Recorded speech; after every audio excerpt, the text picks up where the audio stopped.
Chapter 101, A Favor from Thousands of Years Ago. Not good. Chen Zhou frowned. The Rampage Blacksteed strike had been unleashed with full force. Even with Feigu's strength having grown, he would not be able to take that blow cleanly.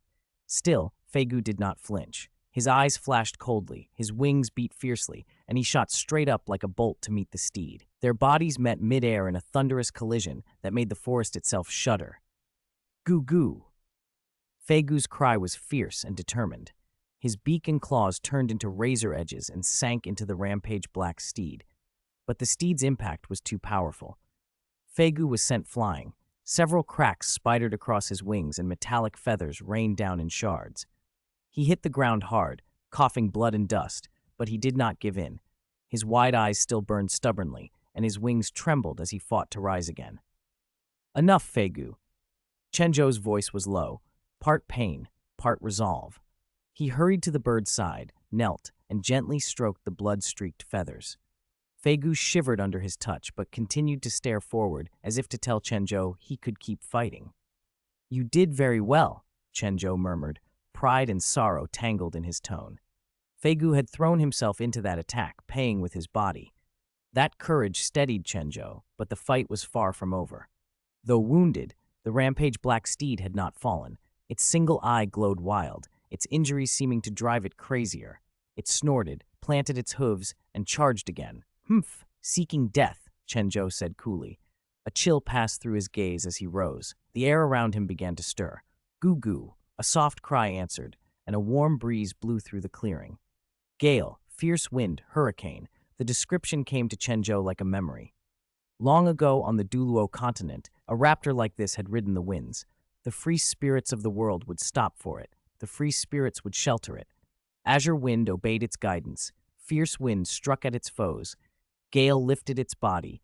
Gentle wind swept away its troubles. Night wind carved owls, free spirit beasts of the high heavens. The azure sang, the fierce roared, the gale murmured, the gentle whispered. They danced on the wind and lived with the wind. When wings broke, claws dulled, beaks failed, the wind renewed them. Under Chen Zhou's gaze, an invisible current wrapped Feigu. It was warm and gentle, like a mother's hand. Feathers that had been scorched and bent trembled and began to knit back together. The broken wing reformed, the metallic sheen returning. This, the wind spirit's favor? Chen Zhou's surprise was quiet, then softened into relieved smile. This should have been a soul spirit long extinct, no physical form for thousands of years. Yet, because of the transformation from the original energy Amethyst, it had not only gained a body, but had its racial bloodline fully awakened. The Rampage Black steed sensed the change. Unease flickered in its eye, but it only turned that into a more frenzied killing intent. It charged again, faster and with more savage force, determined to crush anything in its path.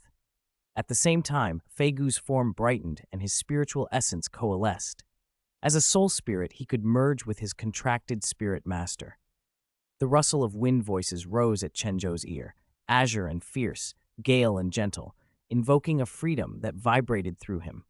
The heavy dust that had sealed feeling in Chen Zhou's heart seemed to crack open. O wind, the free spirit, blow the dust from the heart of the one who gave me new life. O wind, the free spirit, follow me and my master, and help us strike down our enemy. Chen Zhou stood still as Feigu's calls threaded through him. He felt them as one current with the bird, body and soul aligned. He lifted his hand. Faint alchemical runes shimmered on his fingertips. The surrounding air quivered as if an invisible force was gathering. Alchemize. Azure wind blade, he whispered. A gale answered.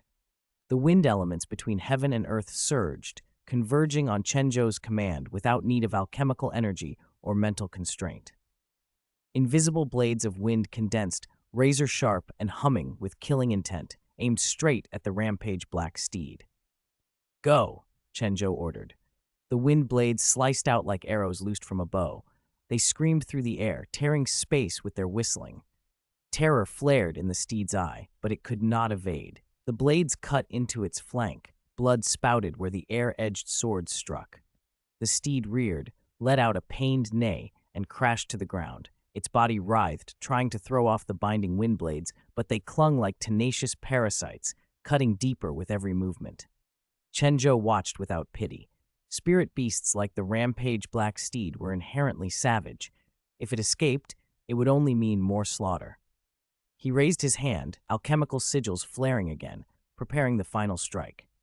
Before he could move, something flashed in the steed's single eye. A violent energy burst from within, shattering the wind blades like glass. Its body swelled as the berserk energy overtook it. Black fur stood up into bristling spines, and a suffocating, oppressive aura rolled off it in waves. This is berserk? Chen Zhou's frown deepened. A cold unease settled over him as the beast prepared to fight on, left more dangerous than before. Chapter 102, Che Taiyan, Old but Vigorous. The Rampage Black Steed, pushed to the brink of death, suddenly erupted into a berserk state. Its strength and speed surged, breaking through its limits, truly living up to its reputation as a top-tier spirit beast, able to challenge 10,000-year beasts. But it was too late. With a low, guttural snort, the steed slammed its hooves into the earth and charged at Chen Zhou like a cannonball. Its speed multiplied, and it was upon him in an instant. Chen Zhou had no time to ponder. He staggered back and cast a wind barrier, forcing a swirling wall of air between them. The Rampage Black Steed struck the barrier, shattering it with a ferocious impact. Chen Zhou used the moment to put distance between them. He drew a breath, a chill flashing through his eyes. Quietly he intoned, "Alchemy, Gale Spear." Wind roared to life, condensing into a massive spear in his hand. The lance was clear as glass, yet radiated a lethal edge, seeming capable of tearing the very air.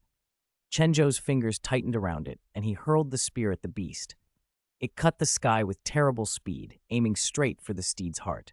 The beast's single eye widened in terror, but it could not dodge. The spear struck true. The Rampage Black Steed screamed as the wind spear pierced its side. Blood spouted, its whole body convulsed, and it collapsed with a thunderous crash.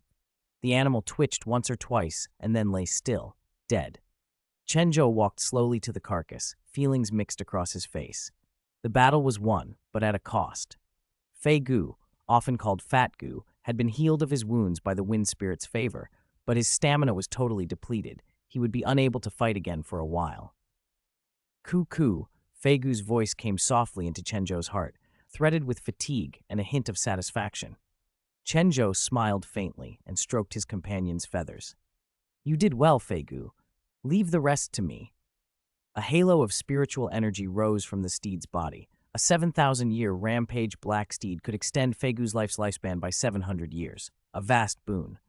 The original energy Amethyst also recorded the genes of another top-tier spirit beast. Chen Zhou summoned the Amethyst and drew in the surrounding spiritual energy to restore his alchemy energy and help Fei Gu recover. His mental force swept the forest in cautious, careful sweeps, alert for any lingering threats. Minute by minute, Chen Zhou's strength returned, and his senses sharpened. Fei Gu fluttered out of his chest and hovered beside him again. Chen Zhou stood, eyes hard.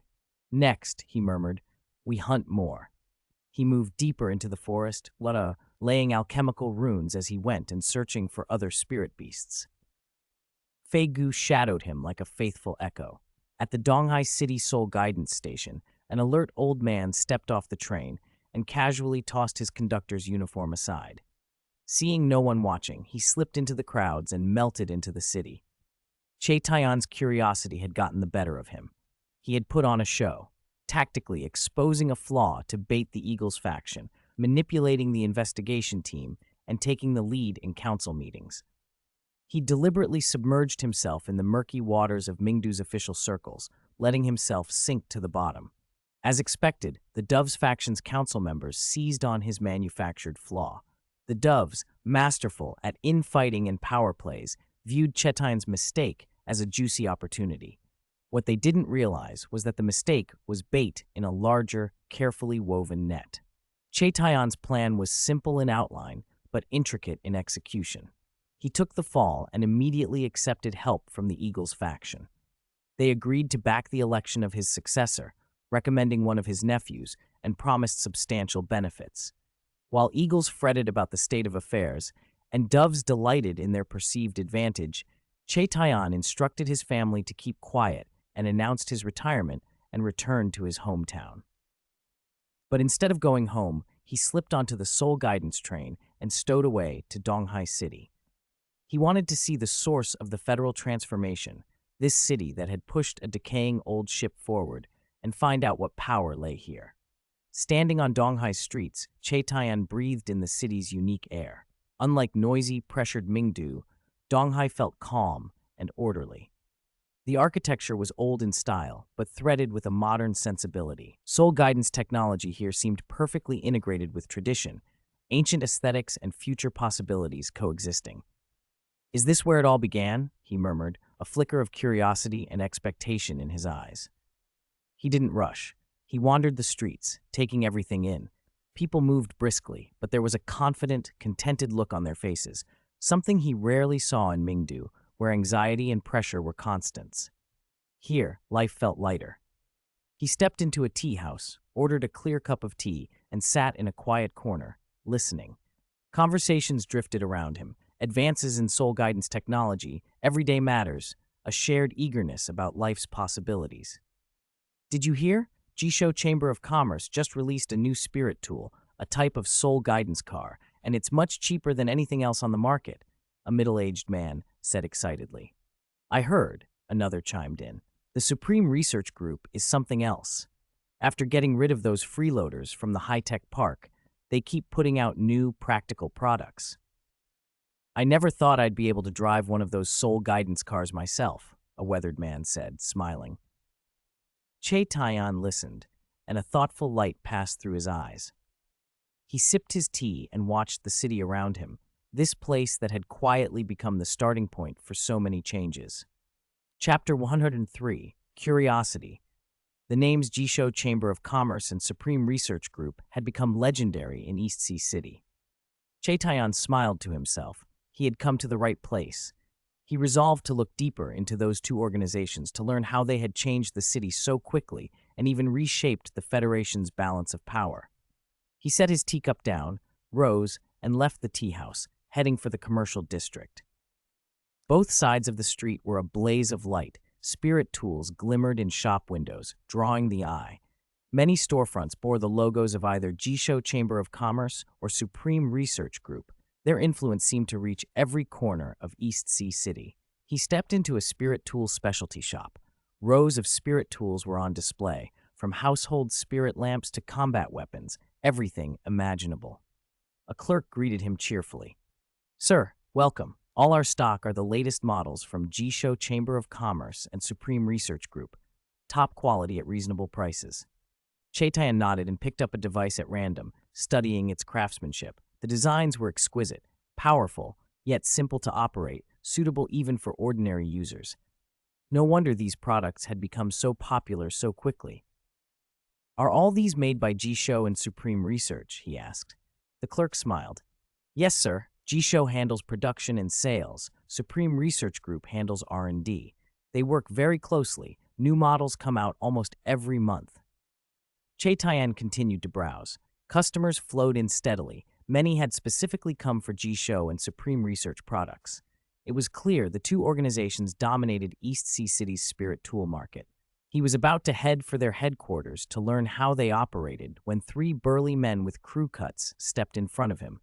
Their posture suggested they were ready to rough him up. Che Taiyan, a spirit Douluo-level spirit master, felt no fear. One of the men, whose features were a little softer than the others, spoke with a hint of deference. "Elder, please come with us." He sighed inwardly. He hadn't bothered to hide what had happened on the spirit tool train, so being found was not a surprise. He had only expected the hosts to take longer to show up. He accepted without resistance. The leader clapped once, and a spirit tool car he'd never seen pulled up beside them. It was silver gray, its lines sleek and futuristic, no heavy metal bulk, but elegant and light. Embedded along the body were several micro-glowing spirit tool cores, the obvious source of its propulsion. "This is Jisho Chamber of Commerce's new Thunderbolt series," the leader said with pride. "It uses a brand new soul guidance power system and pure energy. It's faster, consumes less power, and is ideal for urban travel." Che Taiyan nodded, impressed by Jisho's technical skill. He climbed in. The interior was spacious and comfortable. Seats made of a special material were both soft and supportive, A transparent spirit tool screen displayed speed, energy use, and route information. "Elder, please fasten your seatbelt. We'll depart immediately," the man reminded him. The car glided off almost silently. The ride was smooth and surprisingly comfortable. Looking out, Chaitayan watched East Sea City flash past, prosperous, vibrant. The vehicle soon entered a complex of modern buildings. Towering spirit tool spires gleamed in the sun. This was the Seoul Guidance Technology Park, the headquarters of Jisho Chamber of Commerce and Supreme Research Group. He knew the area well. It had once been the city's high-tech industrial park, but after Jisho joined forces with the East Sea Legion, most other businesses and factories left. Apart from a few long-established groups, the Tang Sect branch, the Spirit Transfer Pagoda, and some prominent families, the region had become dominated by Jisho and the East Sea Legion. Together, with both influence and force, they had swept out competing interests, overt and covert. Their shadow operation had forged a new unity in the region. There was talk of good governance, industrial revival, plentiful jobs, and a flood of low-cost spirit tools. Even within the East Sea Legion, formerly divided ambitions were beginning to align. Before Chaitayan could think more, the car stopped before a massive building. 4 large characters, Jisho Chamber of Commerce, were inlaid on the facade, bold and commanding. "Elder, please follow me," the leader said, opening the door. Inside, the lobby blended luxury with technological flair. Spirit tool screens were embedded in the walls, scrolling Jisho's latest products and news. The man led him up in an elevator. When the doors opened, a spacious office revealed itself. Floor-to-ceiling windows framing East Sea City's skyline. A man with long, flowing, silvery white hair stood inside. When he turned, his expression softened into a smile as he regarded the elderly Chaitayan. 2 chapters released first. More to come this afternoon. Chapter 1 and 4, Acting as the Host. "Senior Che, you came all the way without a prior notice. The Jisho Chamber of Commerce would have liked to play host," Huo Wuji said. His voice was soft but carried a quiet authority. Chaitayan smiled faintly, letting his gaze linger on Huo Wuji. Seeing the Jisho Chamber of Commerce completely take charge of the reception, he fell into thought for a moment, then remained composed. He looked around and sighed. The Jisho Chamber of Commerce truly lives up to its reputation. To grow to this scale in such a short time is impressive. "I've heard people in the East Sea region speak highly of the chamber constantly. It really seems to be the will of the people," Chaitayan added. Huo Wuji waved a hand, unfazed by the compliment that might also contain a barb, and returned a modest smile. "You flatter us, Senior. We just responded to what people needed and did what we could." Chaitayan's smile deepened, a keen light in his eyes. "Responded to the trend? President Huo, you're too modest. To seize the opportunities of the age and push the chamber to this position, ordinary people couldn't have done it." Huo Wuji nodded slightly, his phoenix-like eyes calm and commanding. "When you work for the people naturally support you." He then gestured for Chaitayan to sit. "Please, Senior, sit. You must be tired from your journey. I had refreshments prepared. We can take our time." Chaitayan accepted the invitation and sat on the sofa. Huo sat opposite him. Their expressions were easy, the surface of the conversation polite, though under it currents flowed. Huo asked directly, without beating around the bush, "Senior, do you have any particular plans in East Sea City this time?" Chaitayan smiled and took a sip of tea. "I'm curious about how East Sea City has changed. Mingdu remains the Federation's center, but East Sea City, on the coast, has been the fastest-growing city economically these past few years. In some domains, it has even surpassed Mingdu. I'm intrigued by what force is driving that rise." Huo's smile held a quiet confidence. "Senior, you overpraise us. East Sea City's growth comes from the effort of every citizen and from cooperation between the Jisho Chamber of Commerce and the Supreme Research Group. We simply answered the era's needs with products and services that improve people's lives." Chaitayan nodded, curiosity sharpening his gaze. "I hear the Chamber and the Supreme Research Group work very closely, new products almost every month. That pace of research and development rivals even the top Seoul guidance technology firms in Mingdu. How have you managed it?" Huo's smile turned faintly sarcastic. "When everyone pulls together, it's easier. Our products have sometimes felt like we were just picking up scraps. If any company wanted to make these spirit tools, countless enterprises in the Sun Moon Federation could. We only did what needed doing. His words cut more deeply than his tone indicated. He continued, but why haven't they? Perhaps they're content, or their internal divisions prevent them. The Federation has fostered a tiger, so many resources and attention concentrated in a few hands, that even official R&D teams can't unite, let alone independent companies. Che Taiyan lowered his teacup, his expression complicated. Huo's comment had struck the truth. Deep-seated power struggles and vested interests within the Federation had crippled the very forces that should drive technological progress. The once united ship of the Federation had rotted at the seams, losing the solidarity and resilience it once had. East Sea City, by contrast, seemed to have found a clear direction. You make me think, Che Taiyan admitted slowly, a trace of emotion in his voice. Then, after a pause, don't fault an old man for speaking plainly. Military-commercial alliances, the current disorder is tolerable, but if the Federation stabilizes— He did not finish the sentence. With decades of political experience, he needed no words. The Eagles and Doves factions in the Federation would certainly covet the booming East Sea region. Local clans and established powers, the Tang sect, the Spirit Transfer Pagoda, had made profits hard to wrest away. But the Jisho Chamber's aggressive strategy, a market squeeze through better products at the same price, rapidly updated soul guidance technology, accessible even to ordinary people, and reliable soul guidance energy sources, had driven almost every other competitor out of the market. Only the Tang sect and the Spirit Transfer Pagoda remained stubbornly in place. When profits become clear and clean, Mingdu's power brokers will take notice. And when they do, politics will come knocking. Wei Chiyue, the speaker, already wears the look of someone ready to reshape the board.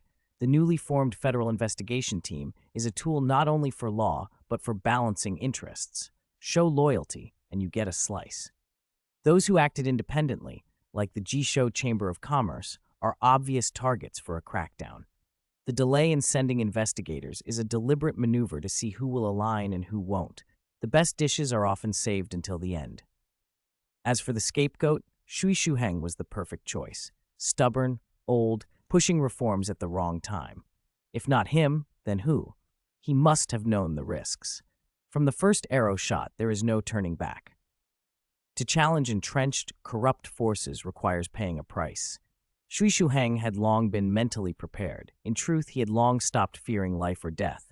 He understood all too well that the path of reform was never smooth, and that confronting deep-rooted interests often ended in ruin. But he chose to go forward nonetheless. Chapter 105. Why not ask if he fears me? Shui Shuheng had no regrets. He believed that only by breaking existing shackles could East Sea City, and perhaps the entire Federation, move toward true prosperity and progress. The alliance between the Jisho Chamber of Commerce and the East Sea Legion was his first step toward that change. It had been a hard step, but its effects were already visible. The transformation in East Sea City proved their efforts were not in vain. Che Taiyan's words, however, left Huo Wuji unmoved. As a city lord who had once guarded the City of Time for centuries, Huo Wuji was no stranger to politics or to sizing up situations. As a member of the Thunder Tribe among the machine race, what he possessed above all else was unyielding resolve and confidence. His silvery white hair flashed coldly, and his phoenix-like eyes narrowed. He sneered, "Elder Che, don't worry, they're just a bunch of fools, utterly worthless." Strength is relevant in any world. The so-called glory and honor of the Federation, didn't they, in their finest hour, get routed by a few titled Douluo? Has time healed those wounds so completely that people have forgotten the pain? The Tang sect and Shrek both have powerful individuals. My Mecha Beast Clan has powerful individuals too. The Tang sect and Shrek have deep roots. My Mecha Beast Clan has deep roots as well. The Tang sect and Shrek have traditions and inheritances. My Mecha Beast Clan has them as well. Why not ask if he fears me? Huo Wuji's words brimmed with an unshakable confidence, dismissing the Federation's threat as fleeting. Che Taiyan regarded the helmsman of the Jisho Chamber of Commerce with a complex mix of emotions. The man's aura and courage surpassed ordinary people's, enough to give even this longtime political fox a touch of surprise. President Huo is bold, Che Taiyan said slowly, a warning laced through his tone. But the Federation's power shouldn't be underestimated. Many forces are entwined through the Council. Even if they balance each other now, if their interests align, the investigation team that comes could be far from simple. Huo Wuji's smile was faint and cold. Elder Che, the Federation is strong, yes, but the Jisho Chamber of Commerce is no lamb to be slaughtered. If we dared to set down roots in EC City, we have our backing. The Council and their investigation methods are trapped in fixed ways of thinking. They can't break free. If they dare come, they should be prepared not to leave, he added. After all, the Holy Spirit cult is everywhere. Che Taiyan nodded. His estimation of Huo Wuji rose. Any force that could survive and grow in the Federation's cracks must have hidden trump cards. The Chamber's rapid rise in such a short time clearly relied on more than just soul guidance technology. In that case, I won't press the matter, Che Taiyan said. But President Huo, apart from my curiosity about the Chamber, I have an impertinent request about my visit to EC City. Huo Wuji raised an eyebrow, inviting him to continue. Che Taiyan paused as if weighing his next words, then revealed the true purpose of his trip. I hope to join the Jisho Chamber of Commerce and contribute to EC City's development. His voice was calm, steady as if stating the most ordinary thing. Huo Wuji was slightly taken aback. He had not expected such a request. He studied the old man, trying to read him, but Che Taiyan's face held only sincerity and quiet resolve. Elder Che, you are a veteran of Mingdu's political scene. Why join our chamber? Huo Wuji asked, suspicion lacing his tone. Che Taiyan smiled, a complicated expression flickering across his features. Mingdu's politics have long since rotted. I've struggled within it for decades, but I'm tired of the infighting and deceit. The changes in EC City gave me hope. I want to find something of real value there. Huo Wuji fell silent for a moment, then said slowly, Elder Che, your joining would be a great help. But the Jisho Chamber of Commerce operates very differently from Mingdu's politics. You'll have to adapt. Che Taiyan nodded, voice steady. I understand. I'm willing to start anew and do what I can for the chamber. Huo Wuji offered his hand and smiled faintly as they shook. Welcome to the Jisho Chamber of Commerce, Elder Che. With you on board, we'll be stronger. Relief and a small smile appeared on Che Taiyan's face. He knew the path ahead would be difficult, but he believed it would lead him to something worth striving for. At the start of the new term, EC Academy, quiet for a month, burst back to life. The campus thrummed with activity as students streamed in, the academy alive with the hustle and bustle of a new semester. The second half of the academic year had begun, and with it the pressure of promotion exams settled in. At an intermediate Spirit Master Academy like this, expectations were strict. Students in the 6th year of the junior division must advance by 2 rings to graduate. Those in the senior division must advance by 3 rings to officially graduate. These requirements weren't easy to meet, and older students in particular felt the squeeze of the looming deadlines and rising pressure. First and second year students, by contrast, had little to worry about yet. Yun Xiao and Zhou Chongxi walked side by side along a tree-lined path. After a semester spent together, the two had become close friends who could talk about anything. Zhou Chongxi laughed, teasing, Haven't seen Wu Lin and the others from Zero Class lately. Heard Wang Jingxi and Zhang Yangzi dropped out and transferred. They must have been embarrassed, right? Yun Xiao rolled his eyes. What are you thinking? They hit 2 rings in their first year. No genius would feel inferior because of that. There's got to be another reason. Besides, I think Wu Lin will be under more pressure. I heard Guyo reached Spirit Grandmaster. With only 4 people left in their class, I don't know how long Zero Class will hold together. Zhou Chongxi brightened. Better if they don't last. Imagine if they came back. What a thrill. We're called Class 1 now, but we know our limits. Promotion competitions come once per semester. What are we going to do this time? Aren't we going to get knocked out? Yun Xiao shrugged. At worst, we'll be demoted to Class 2. Don't you care about collective honor? Zhou Chongxi demanded, half joking, half irritated. Honor comes from strength, Yun Xiao replied calmly. Worrying won't help. Better to train hard. There will be another update tonight. Clarification. An extra update will be released for every 500 accumulated tips. Another extra update will be released when the average subscription reaches 30. The next target will increase by 1 thereafter. An additional update will be released when popularity exceeds 100, then at 110, then increasing by 10 each time. The two of them walked toward the dorms, chatting. Suddenly, Yunxiao's eyes brightened, and he gave Zhou Changxi a gentle nudge. "Look, Guyue," he whispered. Zhou Changxi followed his gaze. Guyue was striding by in her uniform, her expression unreadable. She wasn't as striking as Ouyang Zixin, but she had a refined, commanding presence that subtly affected people around her. Even Xie Xie would unconsciously be influenced. Only Tang Wulin seemed immune. Yun Xiao and Zhou Changxi felt it too. An inexplicable pressure, like a low-level spirit beast facing a high-level one. After a semester, she'd grown taller and more beautiful, and that oppressive aura had only deepened. Guyue didn't notice them and kept walking straight toward the academy gate. "She really acts like no one else exists," Yunxiao said. Zhou Changxi only sighed softly after she was out of earshot. Yunxiao chuckled mysteriously. "What do you know? I looked into it long ago. Guyu is the strongest in zero class. I'd wager no one below 4th grade could take her. If zero class weren't barred from the promotion competition, she would have made a big showing already. Then why do people say zero class also had a genius who was like a hidden dragon, only showing his head, not his tail? They say if he had entered the promotion competition, we might not have been able to advance," Zhou Changxi pressed. He'd bragged to students from the old Class 1 before, and those who had seen Chen Zhou's strength were convinced Chen Zhou simply hadn't taken part. Otherwise, the original Class 5 could never have passed the promotion to become the current Class 1. "That's just sour grapes," Yun Xiao dismissed. In his view, Guyue, Tang Wulin, and Xie Xie had been put in the wrong class from the start.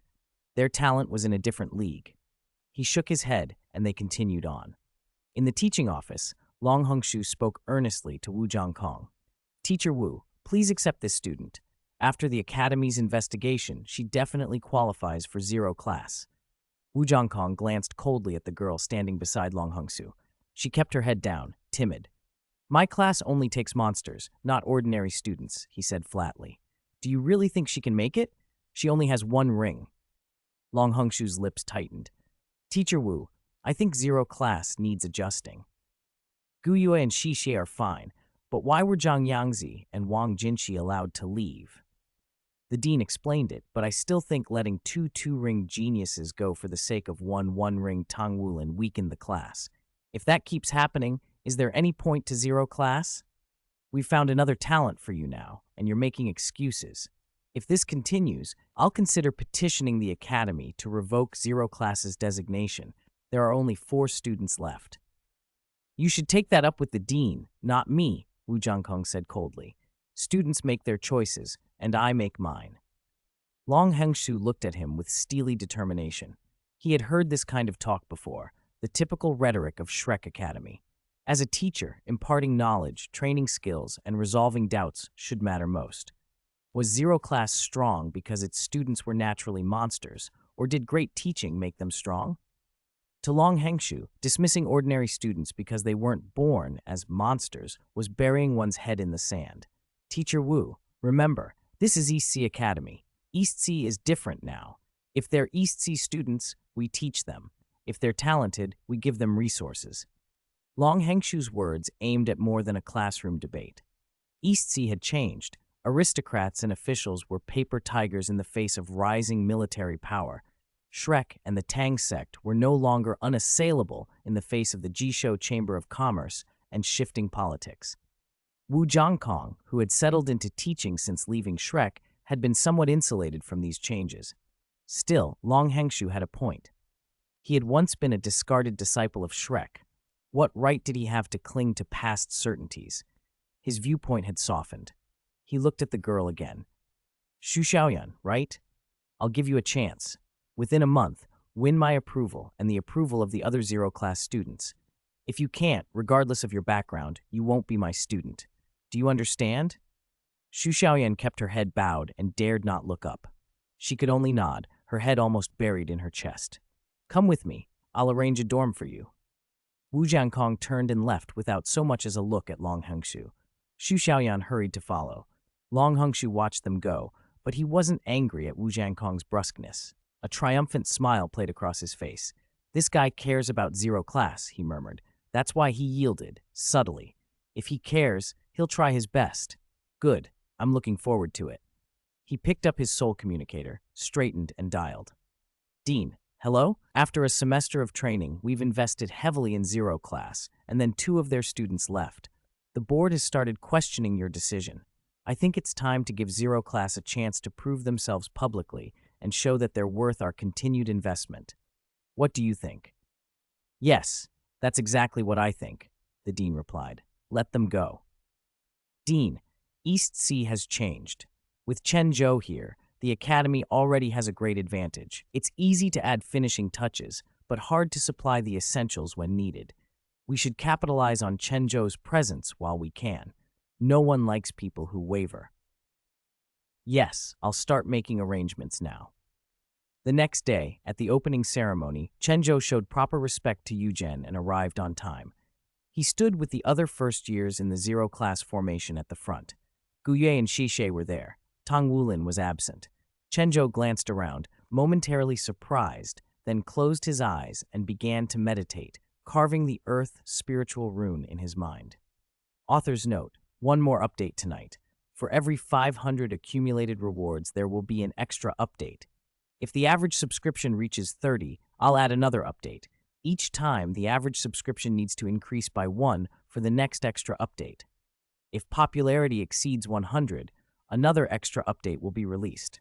The next threshold is 110, then 120, and so on, increasing by 10 each time. Chapter 107, Thousand-Year Soul Spirit. Xu Xiaoyan watched the student sitting behind her with a growing curiosity. In her memory, zero class only had 3 members, but she recalled the earlier conversation between director Long Hongshu and teacher Wu Jiankong. Zero class actually had 4 students. Was this the mysterious 4th? Her furtive glances did not go unnoticed. Even while meditating, Chen Zhou remained alert enough to multitask. He had seen her staring. He opened his eyes and fixed her with a cool, unreadable gaze. "Do you need something?" Startled, Xu Xiaoyan knuckled her chin and looked down. Her voice was barely audible. "Nothing. I was just curious." "Curious about what?" Chen Zhou's tone was flat, carrying an unspoken pressure. Xu Xiaoyan swallowed and forced herself on. "I heard zero class is the most special class at East Sea Academy. Only really talented students get in. Everyone else seems amazing. I just wondered if I had any chance to stay." He studied her for a long moment. She didn't radiate hostility, only timidity and uncertainty. Her spirit power trembled at the first ring. She didn't look like someone who belonged in zero class. "Opportunities aren't given," Chen Zhou said at last, indifferent. "You take them. If you don't qualify yet, work until you do. If effort still won't do it, then maybe this path isn't for you, and it's better to give up early." His words were blunt and unsparing. Xu Xiaoyan flinched, then clenched the corner of her garment. The rebuke hit home. Zero class wasn't a place for the ordinary, and she hadn't shown enough strength. Still, she didn't want to give up. She lifted her head, determination kindling in her eyes. "I'll work hard. I'll prove myself." Chen Zhou glanced at her, said nothing more, and closed his eyes to meditate again. To him, she was a passing acquaintance. No need to interfere. Xu Xiaoyan didn't press further. She stepped back and vowed silently to herself to win everyone's approval within a month. The opening ceremony ended quickly. Tang Wulin slipped in late, quiet and unobtrusive. Both Yu Zhen and Long Hongshu pretended not to notice. After all, as a specially watched class, zero class's students were each allowed their quirks. Tang Wulin's lateness had to mean something. Back in the classroom, the space was large but sparsely populated. Including Xu Xiaoyan and Chen Zhou, the latter privileged to come and go as he pleased, there were only 5 students. Then, to Tang Wulin and the others' surprise, Chen Zhou actually stayed in the room. That shocked them not only because he'd chosen to attend class, but because Wu Jiankong had openly declared he would no longer teach Chen Zhou after their earlier clash. Yet Chen Zhou simply sat in the back, absorbed in a tome he'd borrowed from the advanced section of the library, utterly unconcerned by the stares. Wu Jiankong behaved the same, calm, professional. The 2 men ignored one another and carried on. Watching his pupil's mental force improve, Wu couldn't help letting a faint, pleased smile cross his face. Perhaps his own teacher had felt this way watching him. Now that he was a teacher, he finally understood that quiet pride. He stole another look toward Chen Zhou, but the younger man's expression remained unreadable. The displays of mental force from Tang Wulin or Gu Yue barely registered with him. After the tests, Wu Jiankong led Gu Yue, Tang Wulin, Xie Xie, and the new student Xu Xiaoyan out to the practice field for combat training. Long Hengshu, who normally didn't bother attending these sessions, was in the stands today, watching.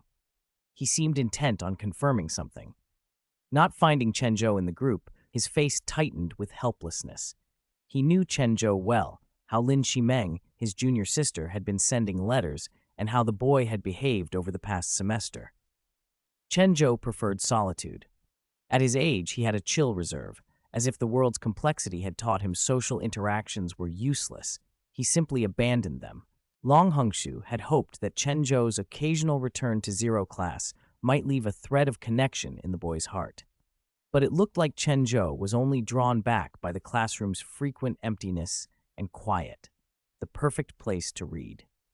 Putting Chen Zhou aside, the practical exercises below captured Long Hengshu's full attention. Tang Wulin's performances, rumored to be linked to a thousand-year soul spirit, and Guyue's solid combination of strength and talent pleased him immensely.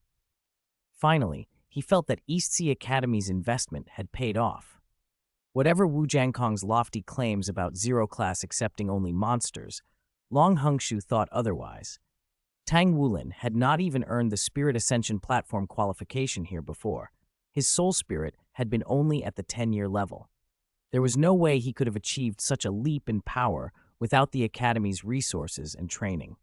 This success was proof that the Academy's facilities and support mattered, an accumulation of resources, of opportunities. Long Hengshu's expression sharpened inwardly as he thought of Wu Jiankong's haughty tone. So what if the man came from Shrek Academy? Long Hengshu sneered silently. Shrek Academy wasn't automatically superior. East Sea Academy had produced results, and he wouldn't let someone else's condescension go unchallenged. Chapter 108, Chen Gugu's Prank. East Sea Academy was steadily improving, though it still couldn't match Shrek Academy. With the backing of the Jisho Chamber of Commerce, the future of soul guidance technology and the Spirit Master cultivation system in East Sea City was set to be among the Federation's leaders. If it hadn't been for Wu Jiankong's change of attitude and his consideration for Chen Zhou, the Jisho Chamber of Commerce's crown prince, Long Hengshu might have advised the Academy to scrap zero class and redistribute its resources. Now, however, seeing how quickly those students were growing, his displeasure eased. The zero-class student's progress was, at the very least, much faster than that of an ordinary class. That proved the class had value. What still bothered him was that none of them had shown any real gratitude to the Academy yet. A gentle breeze drifted across Long Hengshu's face and he glanced to one side. A dark shape was descending. An owl, nearly half the height of a person, alighted beside him and tilted its head as if to examine him. "Chen Gugu?" Long Hengshu murmured. The owl puffed out its chest and bared the tag hanging from its neck. 3 large characters, Chen Gugu. The tag pulsed with contained energy. It looked like a defensive, portable spirit tool. Long Hengshu had never thought he'd envy an owl. No, an actual living, autonomous owl. One that could keep such a distance from its spirit master. Soul spirits that could detach and act freely at any distance were usually 10,000-year spirits. This owl, at most 1,000 years. Long Hengshu's mind buzzed with questions. "Guwu?" the owl replied, cocking its head. Chen Gugu studied Long Hengshu's changing expression with an almost human curiosity. Why was this man behaving so oddly? "Guwu, Guwu," he added, and then ignored Long Hengshu entirely. His round black eyes swung down toward the field. As a mischievous bird, Chen Gugu had already grown bored of lazing around campus. When the outdoor training ground filled with the sounds of a sparring match, how could he not be interested? He watched the practical training intently, letting out occasional goo-goo sounds like commentary or the quiet scheming of a prankster. Long Hengshu, stunned, wanted to reach out and pat the owl, but Chen Gugu nimbly avoided the hand and turned his neck 90 degrees to inspect him. as if asking what he planned to do. There was something unnerving about those bright, intelligent eyes.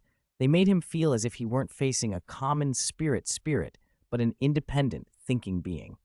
The sensation left him awkward and a touch unsettled. Curious thoughts of Chen Zhou sprang up again. To have such a unique soul spirit, what level of cultivation must his master have reached? What other secrets was he hiding? Back on the training ground, the fight was shifting. Gu Yue and Shi Shi lacked coordination. Tang Wulin and the newcomer Xu Xiaoyan had similar problems. Xu Xiaoyan's control-style spirit meant she wouldn't attack recklessly, and in their first match of the term, she seemed cautious rather than bold, avoiding mistakes but not doing anything spectacular. Predictably, Tang Wulin and Xu Xiaoyan were on the verge of winning. Then a gust of wind swept the arena. Xu Xiaoyan, who had been smiling, was suddenly blown off balance and tumbled to the ground with a surprised cry. Tang Wulin was grazed by a wind blade, a strand of his hair cut, and Gu Yu, distracted, failed to react in time. Everyone froze. A series of calls cut through the stunned silence. Goo-goo, goo-goo-goo-goo, goo-goo-goo, goo-goo-goo-goo. The gray-feathered owl squinted, threw one wing over its belly, and rocked back and forth as if laughing. It hopped forward on one foot, then deliberately sat down and made its goo-goo sounds more exaggerated, a clear mockery of the girl who had just come off the field. Long Hengshu felt a prickling embarrassment, as though he, too, were being taunted. He cleared his throat awkwardly, but Chengugu paid him no mind. The owl pointed a wing toward Xu Xiaoyan, clutched its belly, and laughed on. Xu Xiaoyan flushed scarlet. She had never imagined she'd make such a fool of herself during the semester's first practical training, and of all things, be mocked by an owl. She tried to stand, but the wind blade had left her legs weak. Tang Wulin hurried over to support her and gave a small, comforting smile. "It's okay," he said. "Just training. Don't take it to heart." She nodded, but the heat in her cheeks lingered. She looked up at the owl, feeling helpless and a little humiliated. She had never seen a soul spirit so unabashedly arrogant. Guyue and Shishe watched. Guyue's brow tightened. She didn't know Xu Xiaoyan well, but as a member of Zero Class, she couldn't stand seeing a classmate ridiculed. She, however, observed the owl with a playful glint. "That owl is Chen Zhou's soul spirit, isn't it?" he asked quietly. Guyue nodded, eyes still fixed on Chen Gugu. "It should be. I can't think of anyone else whose spirit would be so unique." Shishe looked at Xu Xiaoyan with a mixture of sympathy and amusement. He remembered how last semester the owl had teased him too, back when it was even smaller, and how it would pick on him for no reason, leaving him red-faced and exasperated every time. Nearby, Wu Zhangkong watched the scene with a faint smile as the students regrouped, Chen Gugu's laughter still faint on the breeze. Chapter 109, "You guys, go take down that owl." "All right, everyone in Zero Class, take down that owl." The moment Wu Zhangkong finished speaking, the students of Zero Class exchanged dismayed looks. Xu Xiaoyan, still smarting from Chen Gugu's earlier mockery, wore a trace of indignation, but more than anything, confusion. Take down an owl? It sounded simple enough, but this was Chen Zhou's soul spirit, and that changed everything. "Isn't that a bit much?" Tang Wulin muttered. "Teacher, that owl is Chen Zhou's soul spirit. I'll take responsibility if anything goes wrong," Wu Zhangkong replied. "And remember, a soul spirit won't die unless its spirit master dies." Before Tang Wulin could argue further, Gu Yo, an elementalist, was the first to strike. She formed a fireball and sent it hurtling toward Chen Gugu. Mid-flight, the large flame split into 5 smaller fireballs that streaked forward in formation. Shishe followed suit. Gripping his light dragon dagger, he lunged toward the stands. As someone who'd been humiliated last semester and had been unable to retaliate, he was eager for this chance. His eyes flashed with excitement, and his dagger gleamed. He moved like lightning. Chen Gugu's round eyes glittered with mischief. With a casual flap, it met the incoming fireballs and slipped through them by a hair. It didn't rush to counterattack. Instead, it circled low, as if giving them a chance, even letting out mocking Gugu calls to taunt the students below. Although Tang Wulin hesitated, Wu Zhangkong had given the order, so he couldn't refuse. He steadied himself, channeled his spirit power, and released his blue-silver grass spirit. Vines erupted from the ground, lashing toward Chen Gugu. Xu Xiaoyan, though her injured leg trembled, forced herself up. Her spirit was the control-type Starwheel Ice Staff. Despite having only one ring of spirit power, her control was precise. She raised the staff, condensed her spirit, and sent a pale blue beam straight at the owl. Chen Gugu looked untroubled. It wove through the air with ease, slipping between Tang Wulin's vines and dodging Xu Xiaoyan's ice beam. Gu Yue's fireballs and Xie Shai's dagger were fast, but always just a beat too slow. Chen Gugu evaded them at the last moment and kept up its taunting Gugu, ridiculing the young spirit master's efforts. Wu Jiankong watched from the side with a cool, appraising gaze. He didn't intervene. He wanted to see how the Zero class handled a highly intelligent, highly skilled soul spirit. He knew the students were talented, but their teamwork and tactics were raw. Facing a soul spirit like this would be a lesson. Gu Yue's brow tightened. She hadn't expected the owl to be so slippery. Her fireballs had been almost entirely evaded. Xie Xie ground his teeth as Chen Gugu even used a wing to pat his head in mockery. Tang Wulin's vines had broad reach, but the owl's agile flight kept them from forming an effective net. Xu Xiaoyan's aim was precise, but Chen Gugu always seemed to anticipate and avoid her trajectories. "This owl is too cunning," Xie Xie hissed, missing again as the owl mocked him. Gu Yu inhaled slowly, then calmed herself and began studying Chen Gugu's flight patterns.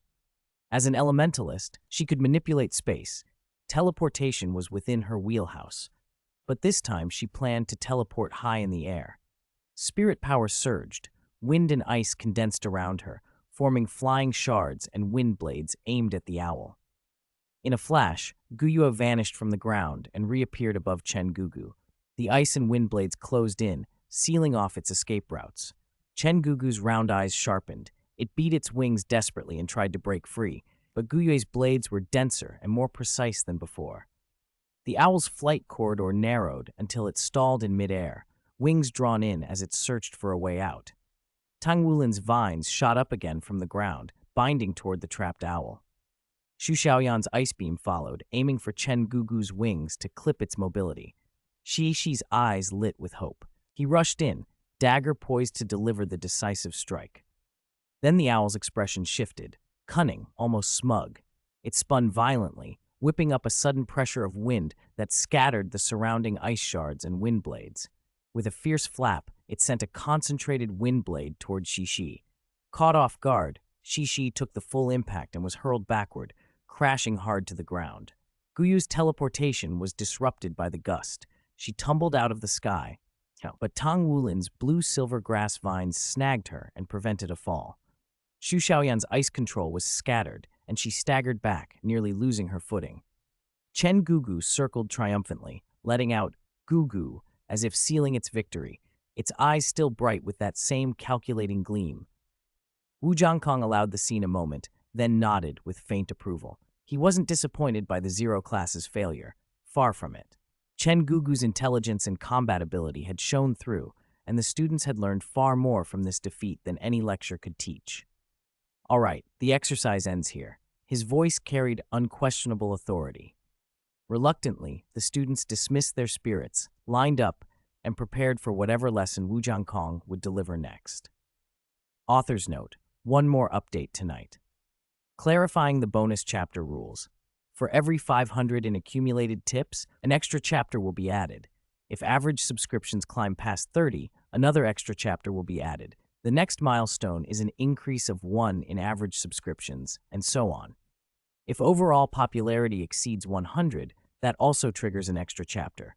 The next target is 110, then 120, increasing by 10 each time. Chapter 110. A single leaf can tell the coming of autumn. It seems that during this holiday you forgot most of what I taught you, and you even learned to get carried away. Wu Jiankong's criticism was sharp and unrestrained. He paced slowly as his gaze swept over the students of Class 0, finally resting on Xu Xiaoyan. His tone softened a little. "Xu Xiaoyan, as a newcomer, your performance has been decent, but you lack initiative. Class 0 doesn't want students who only react. Be proactive. Don't hesitate. Just act." Xu Xiaoyan lowered her head, a faint blush of shame crossing her features, then lifted it again with a new resolve in her eyes. "Yes, Teacher Wu, I'll work on it." Wu Jiankong nodded, then turned to Tang Wulin, Gu Ye, and Xie Xie. The three of you have all improved in strength, but your coordination is still lacking. Gu Ye, can you not cooperate with teammates in tactical combat unless Tang Wulin is by your side? Xi Xie, you're the same. You've made little progress with your impulsiveness. You never seem to learn to think calmly before you act. Tang Wulin, as captain, your power is undeniable, but your command and coordination still need work. Learn to fight as a team, not as individuals. The three bowed their heads. Xishai's face briefly flashed with irritation. He knew he was impulsive, and every time he charged ahead, it caused problems for the team. Teacher Wu will improve, Tang Wulin said firmly. Wu Jiankong nodded, then glanced toward the viewing platform where Chen Zhou stood. The chubby student looked like a victor strutting back from a successful battle, puffing out his chest with an almost comical pomposity. But Wu didn't look at the student. He watched the night wind carved owl. As a former top student of Shrek Academy, Wu Jiankong knew the night wind carved owl from the Spirit Beast tomes. What stood before him, however, didn't match the encyclopedia's description. Its feathers had a metallic sheen, its talons looked sharp enough to shear iron, its beak seemed able to peck through stone. The way it moved through space had a wind-like fluidity. Most striking of all was the intelligence radiating from it. Soul spirit mutations or evolutions were rare, and Tang Wulin's little Goldlight had once benefited from such a change because of his bloodline. Yet Chen Zhou's owl exceeded even that. Both were thousand-year soul spirits, but the owl displayed a degree of independent, combat-ready intelligence far beyond what Wu expected.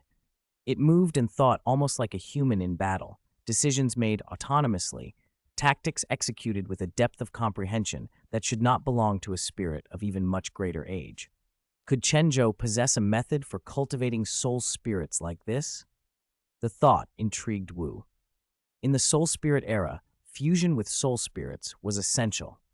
Spirit beasts had nearly vanished, and soul spirits had become the primary path for spirit masters to advance. Someone who could cultivate spirits with such highly intelligent, near-human combat thinking would be invaluable. Wu longed to ask Chen Zhou how he had achieved it, but he also knew the answer in advance. Chen Zhou was cold, independent, and distant, even toward members of Class 0. He didn't rely on teachers the way other students did, and in many respects, his knowledge and strength likely exceeded Wu's. The realization left Wu with a complicated mix of admiration and a little bitterness. He had once been a prodigy at Shrek Academy, but standing before Chen Zhou's unique strength, he felt a humbling powerless. He set the thought aside. There was no time for idle speculation. His students still needed guidance. He turned to Long Hengshu, who stood nearby, and said lightly, "Director Long, that'll be all for today's practical combat training. I'll adjust upcoming lessons based on how the students performed." Long Hengshu inclined his head.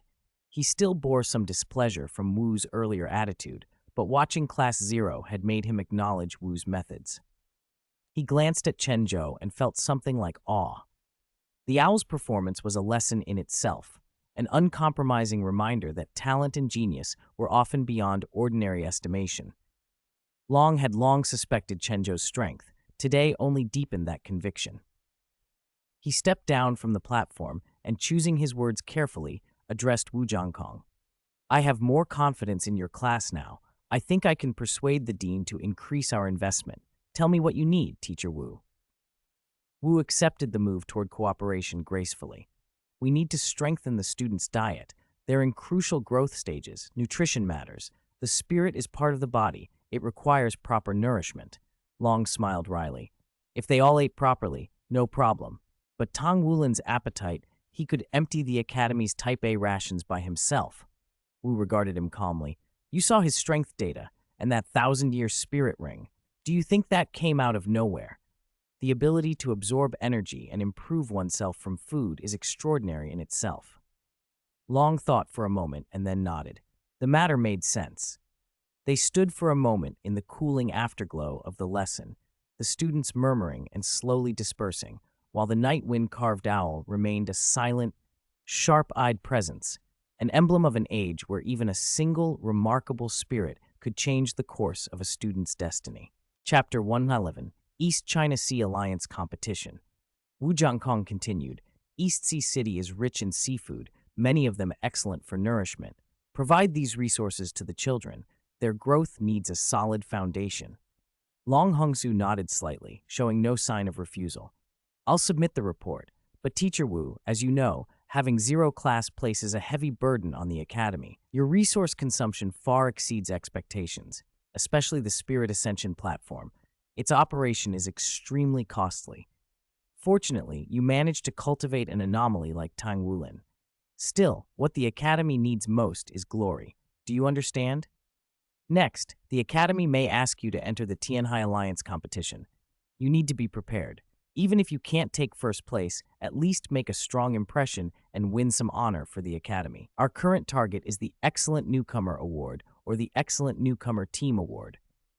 Tianhai Alliance competition? A light flashed in Wu Zhangkong's eyes. He nodded without hesitation. Send me the requirements for the competition.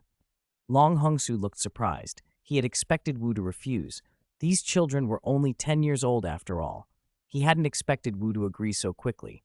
You agree? Wu Zhangkong's voice was steady.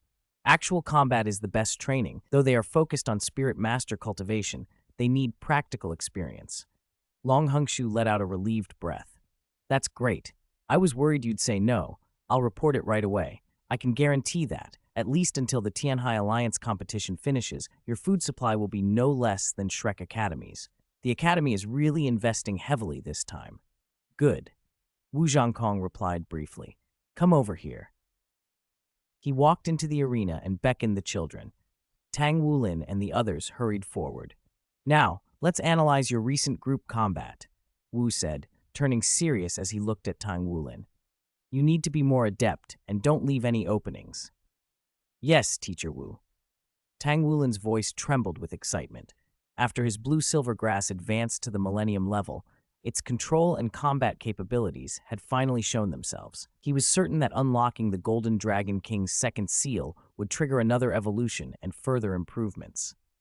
Wu Zhangkong's gaze sharpened as he looked at Guyu. You were a bit distracted. That's not your usual level. Guyu lowered her head and answered softly, We are partners, not enemies. Wu Zhangkong gave a small nod, not denying her words. You're progressing fast. Keep it up. Then he faced Xie with a stern tone. If you want to keep up with them, you have to work harder. Xie's mouth twitched helplessly. He really hadn't been slacking off. Tang Wulin and Gu Yue had simply improved too quickly. Finally, Wu turned to Xu Xiaoyan and said calmly, For now, you have the qualifications to stay. 1 month, that's the trial period. Today, you may arrange your own schedule. Starting tomorrow, we will begin joint training. Your opponent will be me. 3 matches every day. Yes, Xu Xiaoyan agreed eagerly. She had heard Teacher Wu was extraordinarily strong and couldn't wait to test herself. Wu Zhangkong drifted away, his white robes billowing, and dropped the last sentence over his shoulder. I will use spirit abilities. Spirit abilities? Xi stammered. Did I hear that right? Teacher Wu is going to use spirit abilities on us? How is that possible? Tang Wulin's face twitched involuntarily. He had seen Teacher Wu's spirit abilities in action, Frostmark and Frost Mist. Even if Wu suppressed his cultivation to their level, those 2 skills alone would be devastating. Frostmark could render someone completely helpless. Ku Wu. Chen Zhou, seeing there was nothing more amusing to do, didn't linger. He flapped his wings and headed for the zero-class classroom. With their shared mind link, he could sense his master still reading and waiting for his return. Long Hongsu treated the members of Zero Class with a protective affection, but as a special member, given Chen Zhou's status, he dared not show any airs. The Jishou Chamber of Commerce now stretched across the entire East Coast region. Even the Tianhai Alliance competition involved exchanges and alignments among the major academies. As the crown prince of the Jishou Chamber of Commerce, Chen Zhou, respected as Young Master by Lan Jia, Purple Armor, Golden Claw God, and even Huo Wuji, the current head of the chamber, was the most distinguished figure at East Sea Academy. His power, talent, and background made Long Hongsu unwilling to make any decisions on his behalf. Instead, he entered the classroom respectfully to speak with him. Sunlight poured through the tall glass windows, scattering across the dappled wooden floor like a thin golden veil. In that quiet space, a lone young man sat in the corner, his silhouette almost solitary in the light, but emanating a calm, resolute presence. A thick book lay open in his hands. The faint rustle of turning pages whispered like an ancient tale. "Dr. Long, is something the matter?" Chen Zhou didn't look up, still lost in his reading. But Long Hengshu could feel Chen Zhou's gaze on him. It was strangely direct, even though the young man's eyes hadn't visibly turned. "Chen Zhou, I came to ask if you'd be interested in the Tianhai Alliance competition." Long Hengshu chose his words carefully, his tone gentle and natural. He knew Chen Zhou wasn't easily swayed, especially about personal matters. Chen Zhou turned a page without changing his calm tone. "Tianhai Alliance competition? What is that?" Long Hengshu explained. "The Tianhai Alliance competition is mainly hosted by the 5 first-tier cities along the East Coast, with some second- and third-tier cities taking part as well. It's an inter-academy event with individual and team contests, plus sub-competitions in specialties like forging." Chen Zhou's tone was still composed as he flipped another page. "Sounds like a place for those who want to prove themselves." Long Hengsu nodded, not bothered that Chen Zhou didn't look at him. "Yes, this competition is important for EC Academy. We want to use it to show EC's strength to other cities, especially Zero Class. Your participation would draw significant attention to the Academy." Chen Zhou remained quiet, engrossed in his book. Long Hengshu stood there for a moment longer, sensing the weight of the young man's presence, then bowed and left, resolved to report back to the Academy. Chen Zhou finally looked up, peering over the edge of his book, and met Long Hengshu's steady gaze. "So you want me to compete?" Long Hengshu felt a chill under that calm look, but he still nodded firmly. "Yes, your strength far surpasses your peers. If you enter, East Sea Academy will dominate the individual competition." Chen closed the book, set it aside, and walked slowly to the window, staring out as if at something far away. "All right." Long Hengshu's mouth opened, the words he'd rehearsed dying in his throat. He reached out and stroked the large owl perched on the windowsill. Under his hand, Chen Gugu's metal-hard feathers softened, fingers sliding over them easily. The owl let out a low hoo-hoo, as if answering, satisfaction brightening its round eyes. Long Hengshu, inside, was a storm. He'd expected Chen Zhou to refuse. The boy always seemed detached, as if nothing in the world could rouse him. But Chen had agreed without bargaining. You really will compete?" he asked, uncertain he'd heard right. Chen turned slowly, expression as composed as ever. "I'll participate," he said, "but I have one condition." Long Hengsu tightened. "What is it?" Chen's gaze drifted back to the window. "No training, no coaching. During the contest, I will act by my own methods. Just tell me the time and place. Nothing else." Long Hengsu blinked, then nodded. "Understood. I'll speak with the dean and make sure your conditions are kept." Chen said nothing more, fingers returning to Chen Gugu's feathers while his eyes watched the darkening street. Long Hengshu left without pressing further. Chen's thoughts, hidden behind that calm face, were sharp and strategic. What makes a power durable? A foothold to stand on, a foundation built over time, strength that breeds confidence and constant growth. When a power has achieved those things, it is established, yet one thing is uniquely critical: successors. As the saying went, wealth does not last 3 generations. After the founders build a power, they must prove the next generation's worth to foes, allies, and onlookers. A capable successor unsettles enemies, reassures followers, and convinces watchers. Chen knew this. As young master of the Jishou Chamber of Commerce, he was not only an extraordinarily talented spirit master, but also the chamber's future. Every move he made affected its reputation and direction. No one would guess that a 10-year-old boy was the real force behind a power dominating much of the East Sea region. That anonymity was exactly what he wanted. Remaining the unseen hand would make others underestimate him, giving him time to grow without interference. The Tianhai Alliance competition was the perfect stage to display the chamber's power and his own strength, to let everyone see and accept that he was the true young master. A subtle light flashed in Chen Zhou's eyes. No one could read his plans. He continued to stroke Chen Gugu's smooth, dark feathers. The owl, sensing his mood, sharpened its gaze for a heartbeat before settling back into its master's touch. Night fell. The streetlights glowed softly, the nearby buildings blurred in the dark. A cool breeze passed now and then. Chen walked along the familiar road with the half-height owl at his side. Its feathers a deep charcoal, its eyes like glittering gems, watching the world with a wise, searching look. It walked with him as if in silent conversation, peering at roadside grass one moment and the stars the next. The street was quiet, save for their footsteps and the occasional distant dog bark, and the solitude felt almost intentional. A tall, slender man stepped from a shadowed corner. His hair was the color of a clear sky, his features sharp, eyes bright and penetrating.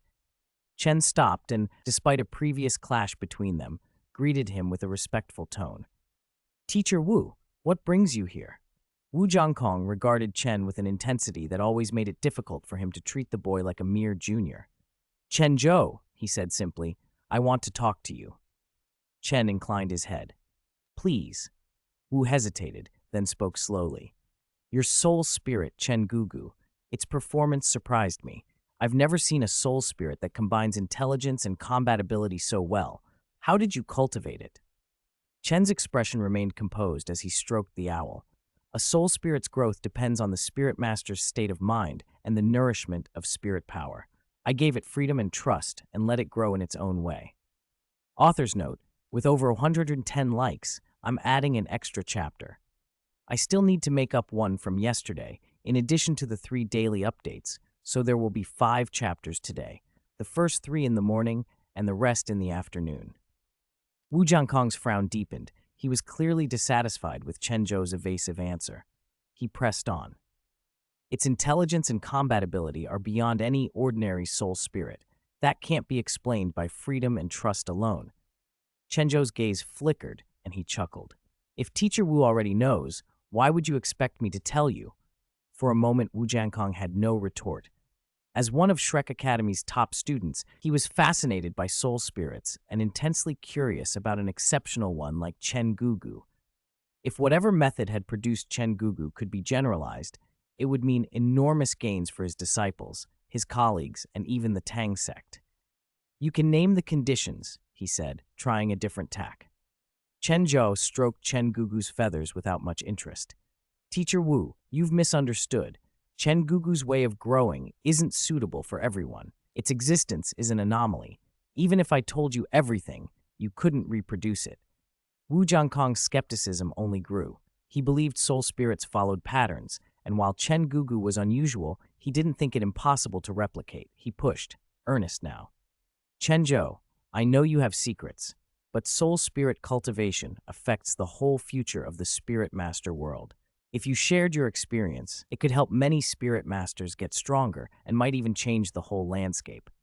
Chen Zhou laughed softly. "Share? Teacher Wu, did you lose your mind before you came out tonight?" He tilted his head. "Putting aside the fate of the spirit master world, aren't you of the Tang sect? You have your own forbidden techniques. Why not share those first? Those might change everything as well." The words hit Wu Jiankong like a blade.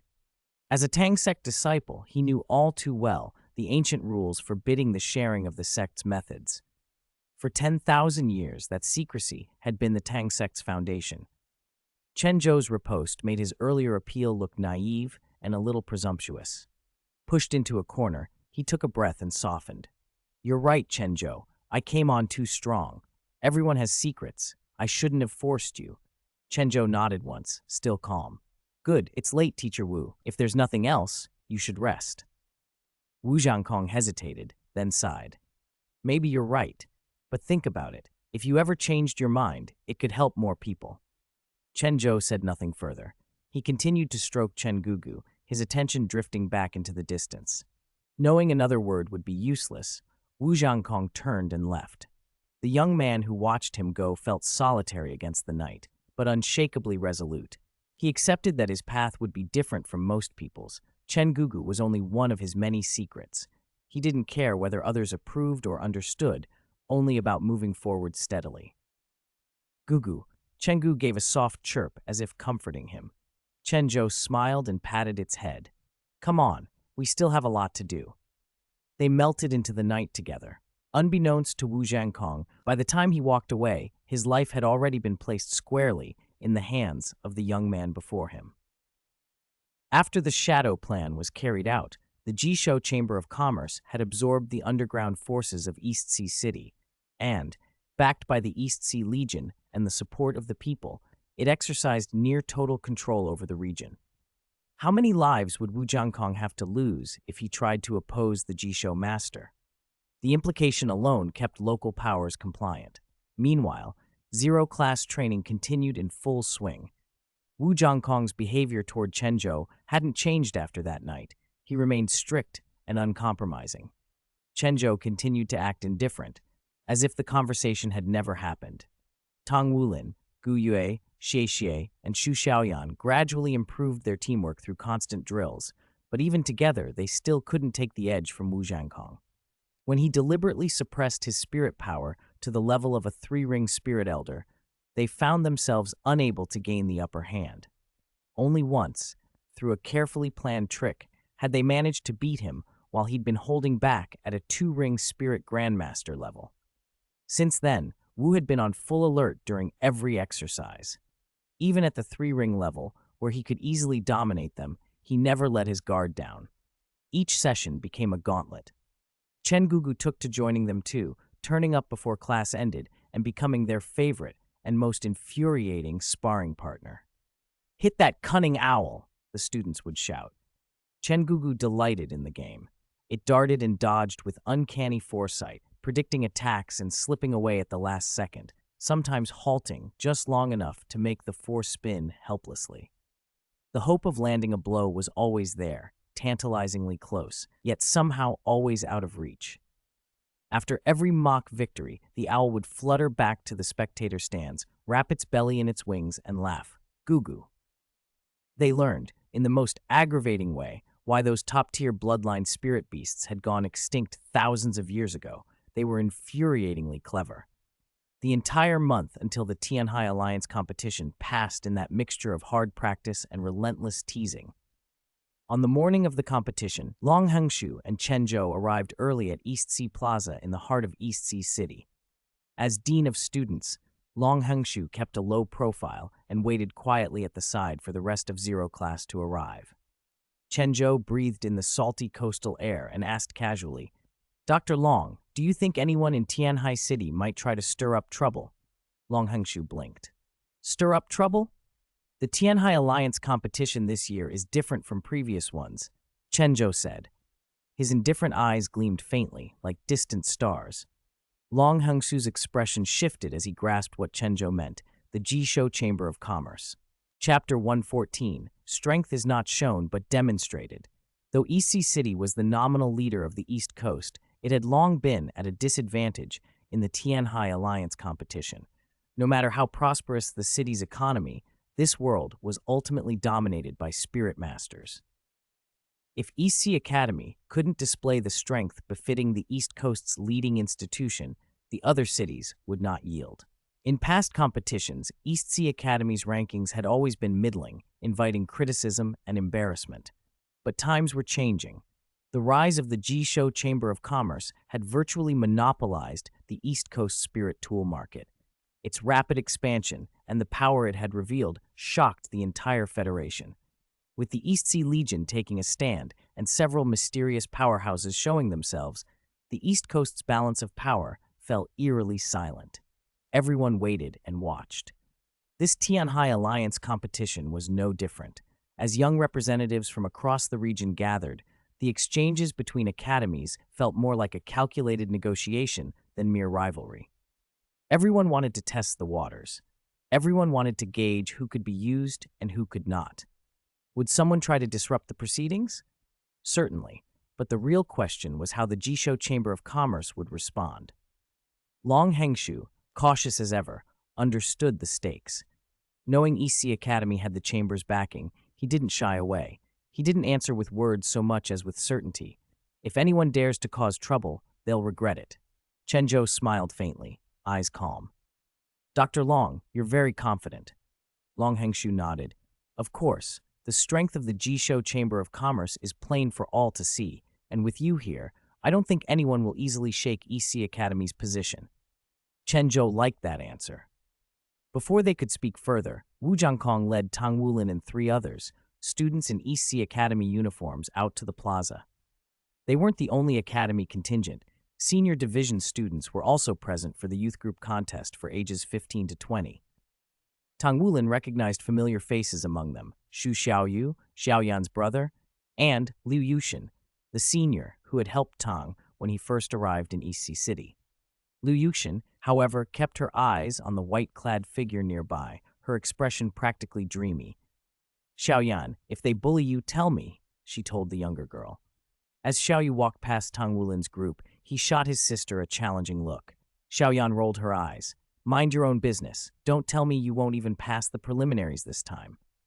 Su Xiaoyu bristled at her words. "Impossible. Everyone I'm with this time is above 3 rings. We'll do well."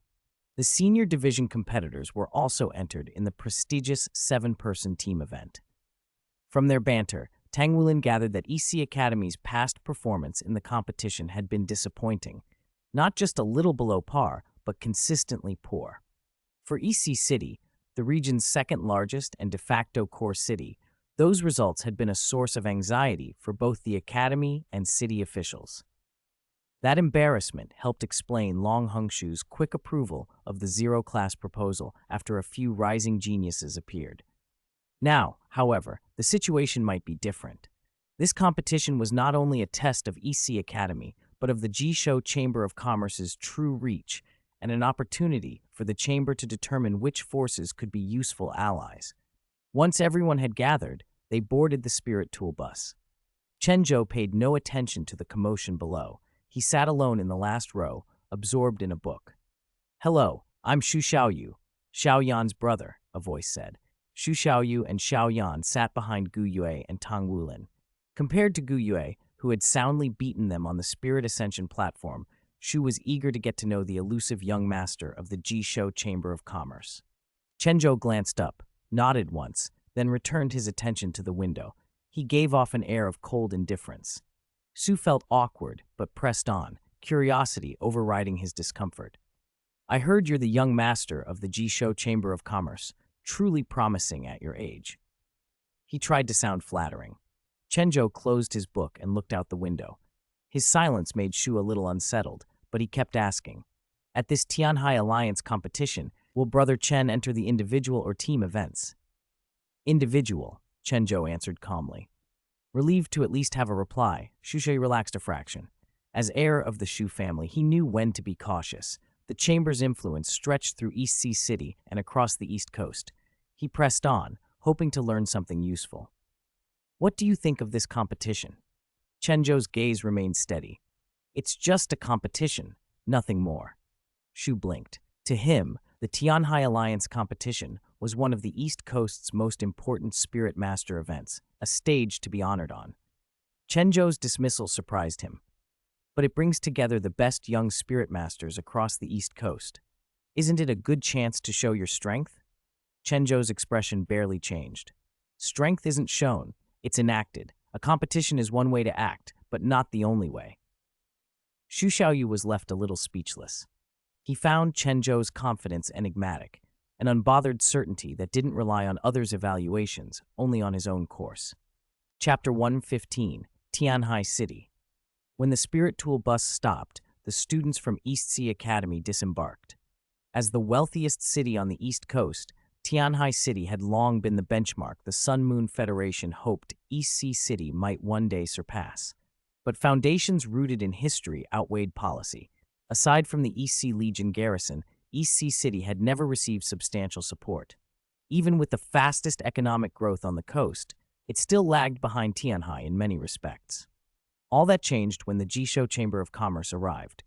In only a few months, its capital injections, cutting-edge civilian spirit tool technology, and resource integration had driven unprecedented advances in East Sea City's economy, technology, and even its pool of spirit masters. The Jishou Chamber's near monopoly in the spirit tool sector made East Sea City the focus of the entire East Coast, and a topic across the Federation. The Chamber didn't only bring money, it brought innovation, connections, and a power that subtly but unmistakably altered East Sea City's standing. The Tianhai Alliance competition was the perfect chance for every faction to observe and test the Jishou Chamber of Commerce. The academy students felt the heat of countless stares as they stepped onto Tianhai's streets. As representatives of East Sea City, their every move was watched. Chen Zhou's presence, in particular, drew attention. The young master of the Jisho chamber, personally leading the team, was an unmistakable signal.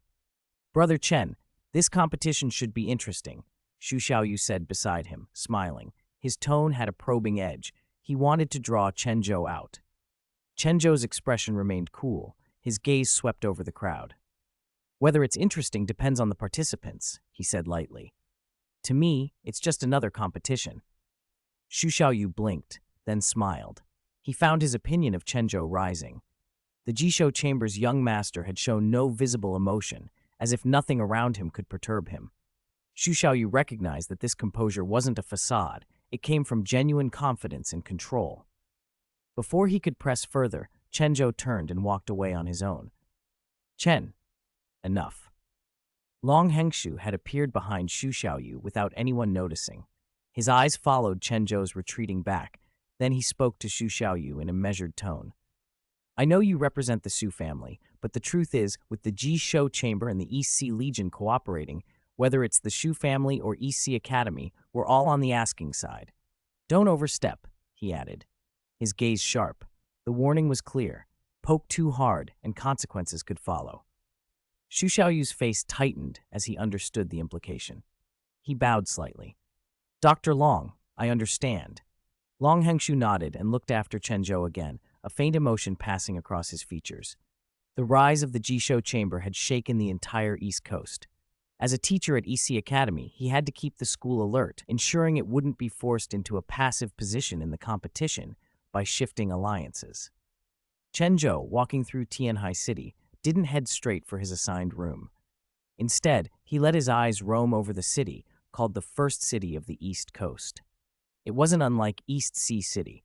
Towering buildings, sprawling ports, buzzing commerce, crowded streets, and spirit tool billboards everywhere. As the economic and cultural center of the coast, Tianhai attracted merchants and travelers from across the Federation. Yet for Chen Zhou, the city itself offered little that was new. His thoughts already drifted elsewhere. Tang sect. Shrek. How will you stand before me? He didn't know. But that unknown was precisely what drew his interest.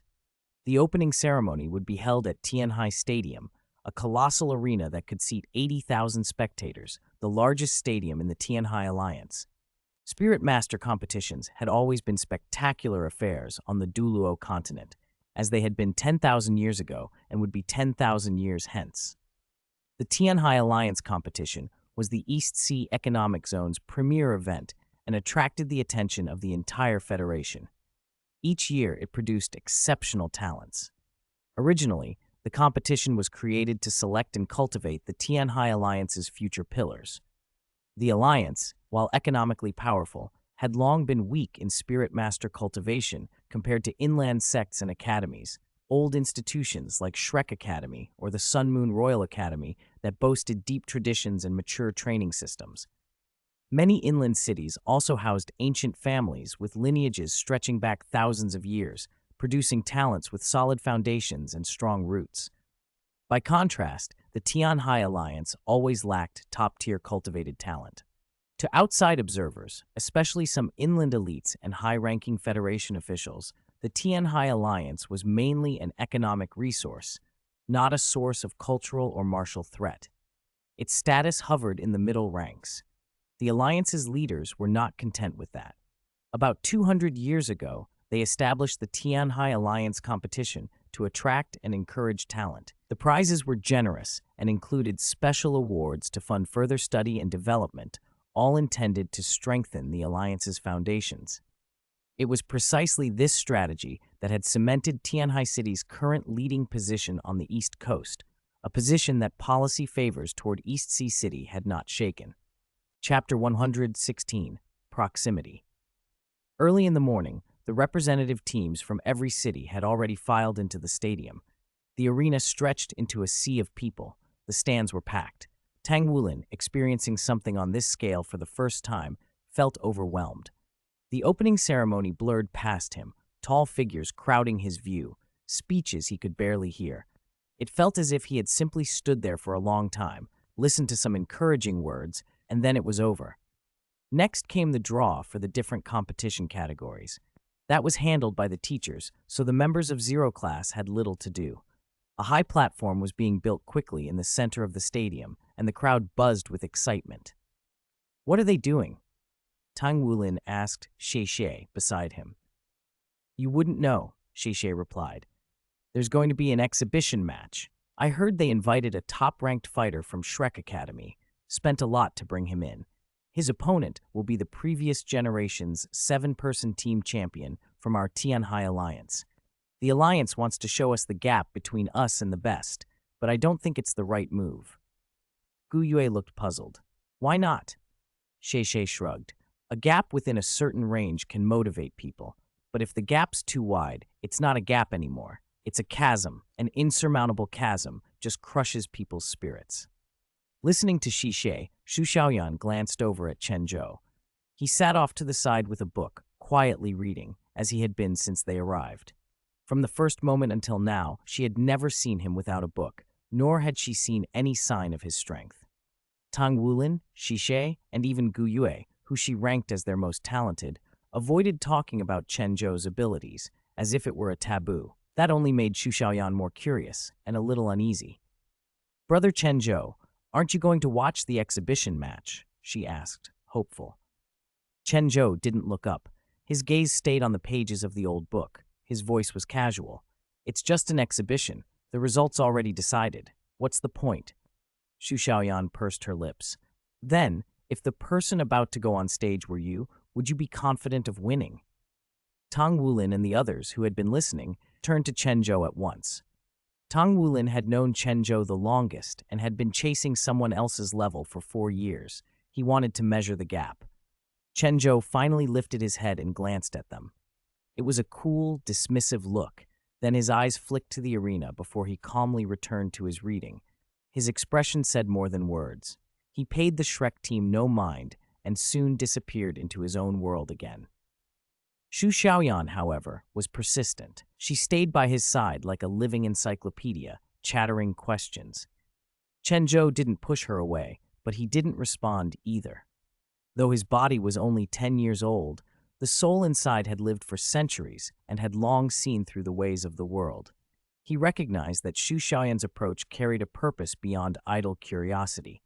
The Xu family of Donghai City had been among the first to hint at defecting to the Jishou Chamber of Commerce. Family disciples enjoyed the family's honor, but they also carried obligations to secure the family's future. Chen Zhou guessed the task of fostering ties with the Jishou Chamber of Commerce was supposed to fall to Xu Xiaoyu. Xu Xiaoyan had volunteered instead. She was curious about Chen Zhou. How could a child keep such an unshakable calm? A spirit that held thunder, yet showed only a quiet lake, was rumored to be a hidden dragon. Seeing that in a 10-year-old was impossible to ignore. "Brother Chen Zhou, what exactly are you?" Xu Xiaoyan began, flustered. Chen Zhou closed his book and looked at her. She had expected him to continue ignoring her. When he focused on her, she froze, suddenly tongue-tied. "Firstly, don't call me brother," Chen Zhou said. "Secondly, you have a lot of questions. Why don't you write them down in a notebook? If someone is kind enough to teach you, you should record that knowledge," he added earnestly. He didn't care about Xu Xiaoyan's motives or whether the Su family would truly align with the Jishou Chamber. To him, family decisions were just cost-benefit analyses. He was more interested in finding leverage in the game. But Xu Xiaoyan's curiosity seemed genuine. In his former life, before being expelled from the Supreme Hall, he had been a teacher. The sound of her constant questions stirred a faint nostalgia. Xu Xiaoyan blinked, then hurriedly pulled a small notebook from her spirit tool and flipped to a blank page, eyes bright as if waiting to be taught. "What do you want to ask?" Chen Zhou prompted, amused by her eager reaction. Xu Xiaoyan's face lit up. "I want to know your true strength. Brother Chen Zhou, may I?" Her question came out too eager, and she immediately seemed to shrink back, as if realizing it might be rude. Chen Zhou frowned slightly, but didn't refuse outright. "Are you sure you want to ask that?" he said. Xu Xiaoyan nodded, pen poised, waiting. The stadium around them fell into a low hum as preparations for the exhibition match continued. the platform looming in the center like a silent judge. Chapter 117, Ye Xinglan's Challenge. This wasn't about knowledge so much as a simple appraisal of strength. Chen Zhou knew that well. He had hoped Xu Xiaoyan would ask something more insightful. True power wasn't only spirit level or combat skill. It showed in command of a situation, in resource integration, in foresight. It confirmed he'd done the right thing by skipping Wu Zhongkong's class. Xu Xiaoyan had been so absorbed in practical fighting drills, she'd lumped all the complex logic of power into one idea: combat ability. Chen Zhou didn't refuse her outright. Instead, he gave her a chance to ask. Xu Xiaoyan brightened at that and hurried. Yes, I want to know. People say you're the young master of the Jishou Chamber of Commerce and that your strength is unfathomable, but I've never seen you fight. I'm really curious. Chen Zhou smiled faintly, depth in his eyes. Strength isn't for show. It's a tool, something you use to achieve an aim. As for me, within my rank, you could say no one could defeat me. Any other questions? Chen Zhou's answer left Xu Xiaoyan a little stunned. There was a confidence in his words she had never seen before. She peered at him, thinking what to ask next. They didn't notice someone eavesdropping. A blonde girl in a green tracksuit had been listening behind them. She'd come looking for someone, but had been drawn in by Chen Zhou's remark. With no hesitation, she cut in, her blue eyes bright with mocking amusement. Invincible among peers? You must think Eastsea is the whole world. Xu Xiaoyan turned and glared. Who said you could eavesdrop and insult people? The blonde, ponytail swaying, crossed her arms. I'm not insulting, just telling the guy here a fact. There's always someone better. There's always a higher heaven. Xu Xiaoyan bristled, not used to backing down. She snapped back. Before you tell others that, have you told yourself the same thing? That there might be someone better than you? The blonde's eyebrows twitched, surprised at the retort. She scoffed. Cute words, but talk is useless. Strength is what counts. Xu Xiaoyan opened her mouth to reply, but Chen Zhou raised a hand to stop her. He looked at the blonde calmly. You're right. Strength is what matters. Since you said there's always someone better, what makes you think you can judge someone else's strength? The blonde froze for a beat, then recovered. She lifted her chin. I have my reasons. My strength isn't something those so-called geniuses of Eastsea City can match. Chen Zhou's lips curved. Is that so? Then after the competition, I'll be waiting for the honored student from Shrek Academy to teach me how to truly judge strength. The blonde's composure faltered. She couldn't believe someone representing Eastsea Academy would respond like that after recognizing her. Bluff, or actual ability, she couldn't tell. Before she could decide, a familiar voice interrupted. Sister Xinglan? A boy nicknamed Fatty came rushing over from Tang Wulin's side. Food crumbs at his lips, hair messy, cheeks flushed with embarrassment. He wiped his mouth as he jogged up. Sister Xinglan, what are you doing here? He glanced between Chen Zhou and Xu Xiaoyan, clearly confused by the scene. Yi Xinglan, at once guarded and proud, frowned at him. Eat, eat, eat. All you do is eat. When will you ever amount to anything? Fatty scratched his head, grinning sheepishly. Heh, Sister Xinglan, didn't you say you have to eat your fill to have the strength to fight? Yi Xinglan snorted and took her eyes off him, turning back toward Chen Zhou with a look that mixed appraisal and provocation, as if waiting to see how he'd react. Chen Zhou merely gave her a passing glance, then bent his head to continue reading, as if the whole exchange had been nothing. Xu Xiaoyan felt a little pleased.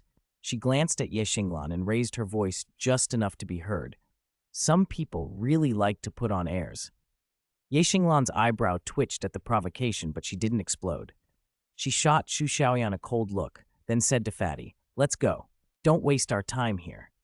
Fatty nodded, and before they left, waved at Chen Zhou and Xu Xiaoyan with a sheepish smile. Sorry to disturb you. When Ye Xinglan and Fatty were gone, Xu Xiaoyan relaxed and turned to Chen Zhou, admiring. Brother Chen Zhou, you were so cool back there. Ye Xinglan's from Shrek Academy, and I heard she's really strong, but you didn't seem intimidated at all. Chen Zhou glanced up, offering nothing about the familiar form of address. Those who rest on their talents rarely reach the peak. Xu Xiaoyan hesitated, then her admiration deepened. She hadn't expected Chen Zhou to be so unflappable. Are you not afraid of them at all? He smiled slightly, his tone casual. Afraid? Why B? Their strength may be impressive, but it doesn't make them invincible. Reputation doesn't equal true power. Xu Xiaoyan pondered that, then asked, curious, so what do you think of their strength? How do they compare to you? Chen Zhou set the book aside, eyes drifting toward the distance. You can only know how strong someone is by facing them, but I don't believe they can threaten me. Excitement lit Xu Xiaoyan's face. Brother Chen Zhou, you're amazing. I know you'll shine in the competition and show them EC Academy isn't to be trifled with. Chen Zhou didn't answer. He lowered his head again and immersed himself in his reading, leaving Xu Xiaoyan to her admiration. Happy May Day, everyone. The author is spending the holiday helping with home renovations and cleaning in the hometown, so updates will usually come in the afternoons and evenings. Please bear with me. Thanks to the generous patrons for their support, I'll update bonus chapter data daily. Reward update, 200-500. Average subscription update, 2630. Popularity update, 114-120. Chapter 118, Tempering the Heart. Duels and battles are, in the end, only extensions of strategy and strength, whether information is balanced, whether power is unequal. As the old saying goes, know yourself and your enemy, and you will win 100 battles. Chen Zhou had dismissed Ye Xinglan, but that did not mean he would relax or stop preparing after the challenge was issued. Far from it, he had long wanted to measure the strength of Shrek Academy's disciples. But after seeing Tang Wulin, Gu Yue, Xie Xie presented by Wu Zhongkong, and the nascent Xu Xiaoyan, Chen Zhou's expectations for that legendary academy, which had stood for tens of thousands of years, were muted. Night fell over Tianhai City. Neon and streetlights painted the streets in shifting colors. The city's prosperity glittered, but the clamor felt distant to Chen Zhou. He sat by the window of his luxury hotel room, staring through glass into the cool, boundless night. Outside, lights spread like a man-made galaxy, traffic flowed, and human voices rose and fell, but to him it was all ephemeral. The starry sky above felt like the only true home for his soul. He sat like a statue by the window, posture straight, eyes calm and deep as if they could hold the universe's mysteries.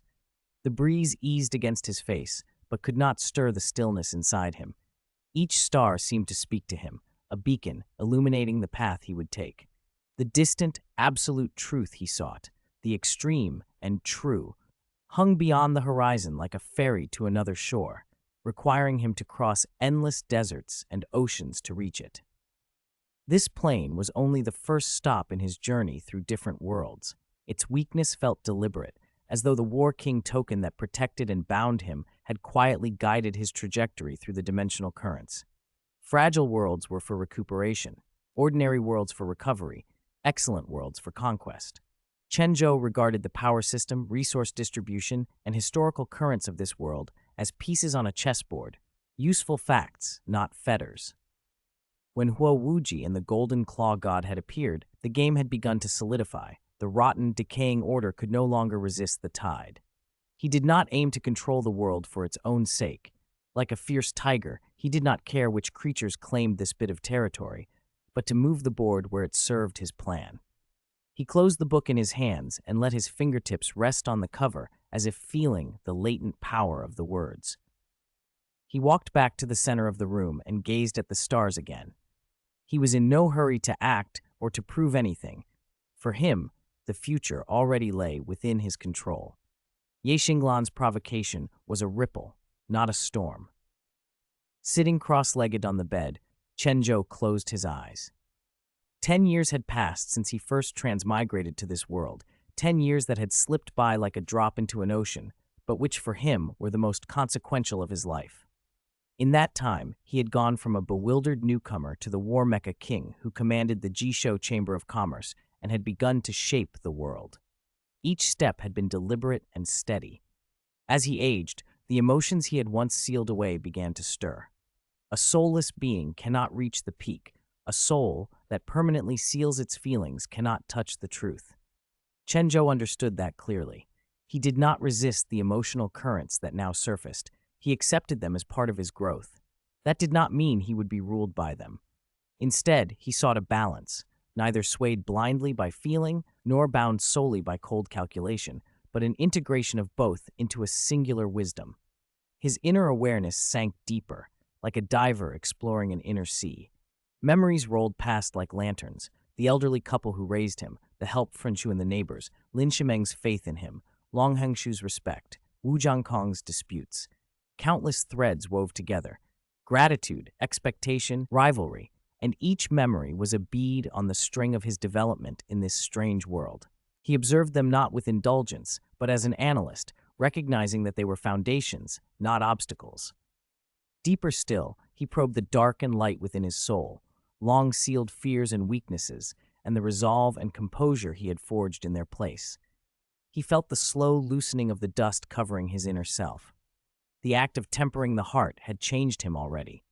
The process of tempering the heart is indeed remarkable. Chen Zhou's voice was soft as his consciousness surfaced from the depths. The boundless mental sea within him swelled, nourished by the water mental rune. From that mental seabed, the soul he had buried opened its eyes. A golden-red gaze flashed forth, sharp as a sword, piercing the stillness of the inner ocean. Chapter 119, Refined by Heaven and Earth. The shattered soul slowly raised its hand, and beside it appeared the amethyst of primal energy. The pure, deep purple crystal, having absorbed an unknown measure of spiritual power from the Spirit Ascension platform, seemed to drain noticeably as the soul moved. Heaven and Earth refinement. The long, silent soul spoke again. His hoarse voice carried like an ancient echo, heavy with awe and wear. At those 4 words, Chen Zhou's soul trembled. The scattered fragments that had once been broken began to draw together as if pulled by some unseen force. The deep purple amethyst rotated around him, pouring a tide of energy into his spirit. The flow wound through the cracks, sealing them, knitting the pieces back into something whole. Chen Zhou's consciousness merged with his soul. His senses sharpened until every current of energy and every joining of shard could be perceived. Serenity washed over him, an empty, boundless calm in which only the returning power of the soul remained. Heaven and Earth refinement, source return. Like a law, the phrase echoed in his mind. The fragile, broken thing that had been his soul underwent a qualitative transformation. What had been brittle solidified, radiating a profound aura, no bluster, only depth like the sea, able to contain and yet to suppress. Tianhai City, a 1,000-year-old coastal settlement by the East Sea, felt the change as though a flood dragon had risen from the depths. The water between heaven and earth answered. The invisible source that had accumulated over countless years stirred. Not merely the seawater, but rivers, lakes, streams, and even clouds over Tianhai were touched by an unseen pull. The source condensed into countless formless, colorless points of light, silent and tasteless, yet they trembled and drifted toward Chen Zhou. The change was subtle to ordinary people, but to spirit masters with keen perception, it was a silent upheaval. In a nearby luxury hotel, Tang Wulin, eyes closed in meditation, snapped them open and frowned. An agitation he could not place tugged at him, as if something belonging to him had been taken. His bloodline felt it, restless, angry. "What's going on?" Tang muttered, confusion flickering in his gaze. He could not settle into meditation. In another room, Gu Yu sensed the disturbance too. She opened her eyes slowly, a grave look passed through her purple irises. As the Silver Dragon King, her attunement to elements, especially water, was acute. Nothing in the water domain escaped her notice. "This is someone drawing on the water source between heaven and earth?" she whispered, stunned. Whoever could do that was no ordinary cultivator. If such an act were possible now, when gods were silent, it would be like forging a water god's position from one's own power. Inside Chen Zhou's room, the events unfolded as if inevitable. His soul drank in the water source. Fragment by fragment, his spirit reformed into a complete soul body. The deep purple light in the amethyst finally dissipated into raw energy and fused with him. When the last vestige of the crystal was absorbed, his soul stood whole, exuding an aura that could resonate with heaven and earth. Heaven and earth refinement. There was no fanfare, only the return to simplicity. Heaven and earth refinement, water and land returned to source. Chen Zhou's soul fused with the planetary water source. The water spiritual rune at the core of his spirit flared. In the alchemical arts, the highest attainment was known as heaven and earth refinement, the power to transform anything at will. Thus, the water source could be remade into the earth source. With a crack in his spirit, Chen Zhou's crimson gold eyes remained steady. He did not hesitate. He transmuted the absorbed water source and poured it into the earth spiritual rune that threaded his spiritual world. The earthy yellow rune lit deep within him, its presence thick and steady as soil. The yellow light spread, grounding and relentless. His spiritual world divided into two domains in perfect contrast: water like rivers and seas, fluid and changing; earth like mountains and land, solid and bearing. They intertwined yet held their independence, a delicate, newly struck balance. Chen Zhou became a master between heaven and earth, able to command both currents. Clarity flooded his mind. He felt he could perceive the mysteries that lay between worlds. But the exertion came at a cost. His soul, having reached a pinnacle, began to fray again. The gathered water source returned to heaven and earth. Cracks reappeared across his spirit. The light in his eyes dimmed. Chen Zhou closed his eyelids and sank into the ocean of his inner world. His consciousness withdrew from the deep immersed soul, and the great fluctuations abated. He opened his eyes slowly, gaze composed and placid as water, as if nothing extraordinary had happened. Yet within him, a world-shattering change had occurred. Heaven and earth refinement had been executed. The water source returned, and the earth source had appeared for the first time. The earth spiritual rune now lay only one step from completion. Those revelations and breakthroughs had solidified his soul and stabilized his spiritual world. The fissures remained, but Chen Zhou understood they were temporary. As his power grew and the amethyst of primal energy continued to siphon spiritual energy from heaven and earth more rapidly, the mending of his soul would follow inevitably. Acknowledgements and update. Thanks to Sanya Yang Guang and Bookfriend 22501-22095 for their rewards. Reward update 400-500. Average subscription 2730. Popularity 154-120. Since yesterday's popularity target was met, the author added an extra chapter today. 4 chapters in total, though this update runs a bit late due to some household chores. If today's popularity doesn't meet the standard, tomorrow we'll return to the usual 3-chapter update unless unexpected support arrives. Big donations will accumulate toward extra chapters, but if you have spare money, enjoying the holiday is recommended. Chapter 120. The plan begins. At dawn, light slipped quietly over Tianhai City. The ancient port by the East Sea lay beneath a thin veil of mist, lending the streets a hint of mystery and poetry. As the first rays climbed the eastern horizon, the sky paled to a fish-belly white, like a soft brushstroke erasing the last of night. A salt-tinged breeze brushed the city walls and green tiles, whispering wakefulness into the sleeping lanes. Out at sea, fog drifted and curled, a diaphanous curtain flowing between water and sky. Mist and waves rose and fell like an ink-wash painting unfolding slowly. Under the morning light, the surface of the sea gleamed faintly silver, as if a scatter of tiny pearls were dancing on the water. Heaven and sea blurred into one quiet, profound expanse. The old city emerged and retreated in the haze. Bluestone streets still bore the traces of last night's wind and rain. Dew moistened the moss at the base of the walls, and a fresh green scent filled the air. Pagodas appeared and disappeared in the fog, like solemn watchmen staring toward the place where sea met sky. As the sun rose higher, the eastern sky turned gold and red, sunlight pierced the mist, and the view of the distant sea and the city's outline sharpened. Tianhai City seemed to blink awake. Everything turned clear and bright. Sunlight spilled over the green tiles, the water, and the long misted walls, bathing the ancient city in golden radiance. It's daylight now. Chen Zhou opened his eyes, heavy with profound fatigue. The fractures in his soul and the deep trauma left by the chaotic temporal flow dragged a sluggish inertia through him. Each circulation of power felt like it was drawing on his last reserves. Yet his gaze was steady, as if the exhaustion were only a passing cloud that could not reach his resolve. If not for the progress in his heart refinement, he would never have risked using his soul power so recklessly while it was still recovering. Fortunately, it had paid off. Of the 4 basic spiritual runes of heaven and earth refinement, the earth spiritual rune was already halfway inscribed. One final push would complete it.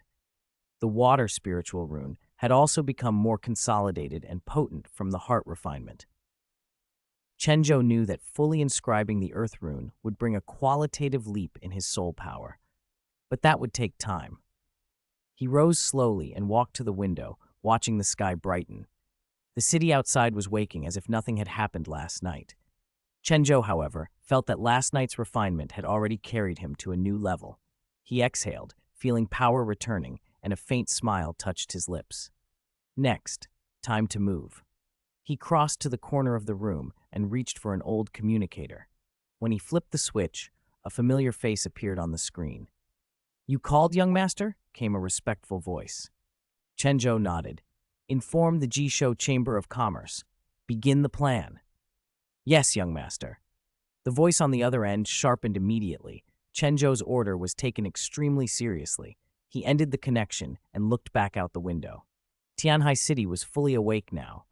People in the streets, the bustle of morning, yet his mind remained calm and focused. What was about to unfold would be a dangerous gamble. He needed absolute advantage. The chamber's power, his arrangements and schemes, and his own strength would all be decisive. That morning, the Tianhai Alliance competition was underway. Individual matches, second round, fifth bout. Ye Xinglan had risen at dawn and signed up for the individual bracket. Not just to take on Chen Zhou, she also wanted revenge. Tang Wulin, fellow student of EC Academy, had set a trap for her and Xu Liji the previous evening. A proud person like Ye Xinglan could not swallow that humiliation. She stood in the arena, eyes sharp as she scanned the crowd. Usually composed, she now seethed beneath a thin veneer of calm. Yesterday's dinner replayed in her mind, Tang Wulin's harmless smile that masked deep calculation. Her fists clenched until her nails bit into her palms, though she felt no pain. First, she would deal with Chen Zhou, teach the arrogant brat that there were those stronger than him, that there were always limits to what he knew. After that, she would bury Tang Wulin underfoot, let him see that dining with them was a rank he would never attain. The match began quickly. The circular stage was ringed by a spirit-guided defense shield to keep spirit abilities from leaking into the stands. When Chen Zhou stepped onto the platform, only Tang Wulin moved forward to call encouragement. Chen Zhou glanced at him, nodded, and then positioned himself. Back with the spectators, Tang Wulin noticed Teacher Wu frowning and asked, "What's wrong?" "Teacher Wu." Teacher Wu's eyes flickered with a faint purple light. Tang Wulin, who had formally entered the Tang sect, recognized the sign. Teacher Wu was using his purple demon eye. Following his teacher's gaze, Tang Wulin looked at the stage. "Chen Zhou seems to be suffering spirit power depletion," Teacher Wu said quietly. Hearing that, Xu Xiaoyan exclaimed, surprised. She had not suspected it. She widened her eyes and watched Chen Zhou closely, trying to read any slip in his expression or movement. Chen Zhou, however, remained composed, as if everything were under control. Tang Wulin frowned. Chen Zhou's strength has always been unpredictable. Even if his spirit power is a bit low, it shouldn't cripple him. Still, since Teacher Wu noticed it, we should keep an eye on him. Guyue nodded, her gaze fixed on Chen Zhou as if trying to divine his next move. She pouted and muttered dismissively, "This Chen Zhou is always up to something. Who knows what tricks he's got?" Teacher Wu said no more. He kept watching with his purple demon eye. A prick of unease lingered in him. Chen Zhou's calm didn't sit right with his instincts. The referee was a middle-aged woman. Facing the two first-time competitors, she explained the rules patiently. "The rules are simple. Use your techniques fully. Hold nothing back. I will intervene if safety requires it. One side's surrender or loss of combat ability will be a loss. If the gap is too great, I will make a judgment call. You have 30 seconds to prepare. I will count down during the last 5 seconds. Begin preparations."